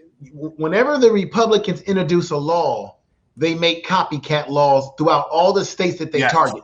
Yes. Just like the new gun law in Texas that Babbitt is trying to introduce. Guess what? there's already 18 copycat laws from Republicans to do that to other states where you can get a gun without any license, any background check. That's crazy. So I'm afraid, Brother Hicks, that if the Democrats keep playing this short game and not a long-term game, and we go to sleep, the Republicans will be able to get back control of the White House because they're already putting their operatives in place to make it happen. Operatives, right? And they're putting in their laws, and they've got the media, they got the social media that they push forth their agenda. And they're already saying that they don't like the fact that Joe Biden is spending money for social programs for people. They don't like that. Well, the key thing that you said, and I interrupted your flow, is if the people of a specific state vote for someone, the laws are now being changed so that the local legislators can go in and not provide the elector for what the people wanted, but for what they want. Right. So if the people voted, like what happened in Arizona, where they've been doing an unofficial count. Right. Unofficial. So if the people voted and the vote showed that the people voted against Trump, what the government in Georgia can do and other governments like them, they can recount it and question it and say, nah, this ain't right. Nah, we're going to decertify this and have y'all vote all over again. So now the state of Georgia in the year 2024, unless the higher courts throws it out, they will have the ability to throw out the election if it doesn't go in their boys' favor. So if you have Republicans putting these laws into all these different states, and let's say Biden wins some of these southern states, they could turn around and say, nah, we're going to throw it out. Y'all going to have to revote again. We deem it not appropriate. And it's going to be like this, brother. By whose standard? What's the goddamn standard anymore? There is no standard. Right, because the Republicans create the standard. And that standard is, if we're not winning, then the standard ain't right. This is the deal. This is the deal, ladies and gentlemen. And you can look this up statistically for yourself. Yes. When voter turnout is high, Democrats win. Yes. When voter turnout is low, historically, Republicans win. Or when voter turnout is high, Republicans lose. When voter turnout is low, Republicans win. If you go back to Reagan and all the elections, particularly presidents, where Republicans got the presidency, all you got to do is go back in history and say, what was the voter turnout amongst whenever the vote Democrats? Is suppressed. It was whenever low. the vote is suppressed. Suppressed or low. That's what happens. Hey, there's two things before we shut this down. Sunday Night Smoke podcast is in the building. Want to let you know, real edgy, really tight, but I like what they're doing. They do a 30, sometimes 30 to an hour podcast on some tight topics. Do me a favor, make sure you subscribe, because I think you would enjoy it, and you might even wind up to be a guest. Well, I actually just have subscribed to their podcast. I clicked the avatar, so I'm on board with them for sure there. And hey, I want to heavily do, just so she knows, 2024, Trump's going to rerun. Highly doubt what the local New York State AGs are putting forth. I think he's going to run again, and I think he's going to win. I'll be honest with you, as much as I hate to say this, I actually would not be surprised if that does happen. And Sunday Night Smoke, I subscribe to your YouTube channel as well. Check out my YouTube channel, The Information Man Show on YouTube as well. You can click into my profile on Haps and you can click into all my social medias, and you can follow me over there. I'm also following them on their Instagram as well. So I look forward to checking out lots of their content. But yes, definitely. but let me say this to you, Brother Hicks. I'm gonna have to, at some point in time, I'm gonna have to get you on my YouTube channel proper and have a very frank discussion with you about a lot of different topics. So at some point in time, I'm going to bring you on there as a guest, and we're going to have exchanged phone numbers, so it's much more than just social media and the stuff that doesn't matter. And look, talk to Brother Wright, connect with him, because I definitely would like to bring him on with you, or whenever we do this.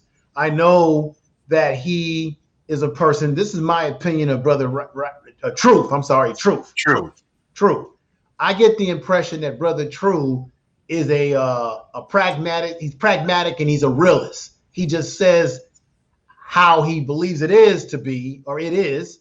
I just think he cuts no bones, and I just think he just cuts no bones. Now, you may not agree with things that he says. I've had my differences with him, but I like the fact that he's not afraid to say the most unpopular things. Yes, he definitely isn't. It's just, I was talking with him during this week on, I think, Tuesday, and I was talking about his interaction, and I said, it's good to debate, but you can't overtalk someone, or you can't just bum rush someone. Right. I think, and I said, when someone is, collectively having a conversation, and it might get a little aggressive, but that's okay. Right. But I said, you got to give that person ample time to get out their point. I totally agree with you. So that's the thing. But anytime you want to invite me directly to the YouTube, I know it's going to be raw and uncooked.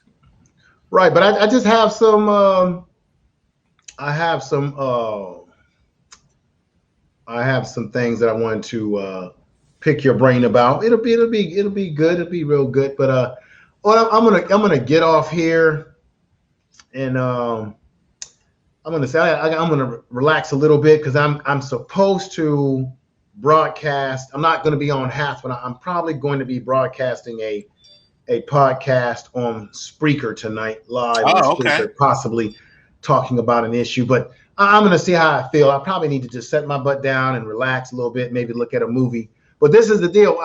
I'll be back over here very soon, Brother Hicks. Thank you for letting me come on board. I will say, your absence, we did notice that you weren't here. That's why when you popped in, when we were talking the other day, I was like, whoa. I was like, well, like I said, man, you're going to be seeing me more around. I'm going to be getting back on the saddle. That's why I came through tonight. Something told me, I bet you either Tony D is on or Brother Hicks is on. I know somebody's on. It's Friday night. So I said, let me pop through here and see what's going on. And I get a lot of alerts and stuff like that. And I saw, wait a minute, you guys are on. So that's great. Yes. So everybody in the chat room, take care of yourself. Peace to you. Definitely. Heavily do want to thank you to all the folks Sunday Night Smoke, John Ardmore, James, Tony D, everyone who joined this live stream tonight. Want to definitely thank you guys. The people in the comment field matter. So when people make comments, I don't consider cheap seats or anything like this, or peanut galleries or something like that. The people in the comment field are just as much as part of the show, because they keep the conversation going. Right. So with that, evidence of things unseen. Once again, thank you to Heavenly Do for sending that heartfelt message earlier today. I did need it. But that's what we named tonight's show. God bless everyone. Thank you. And we will be back soon. All right, sir. Take care. Peace, everybody. Have a great weekend as well. You'll probably see me on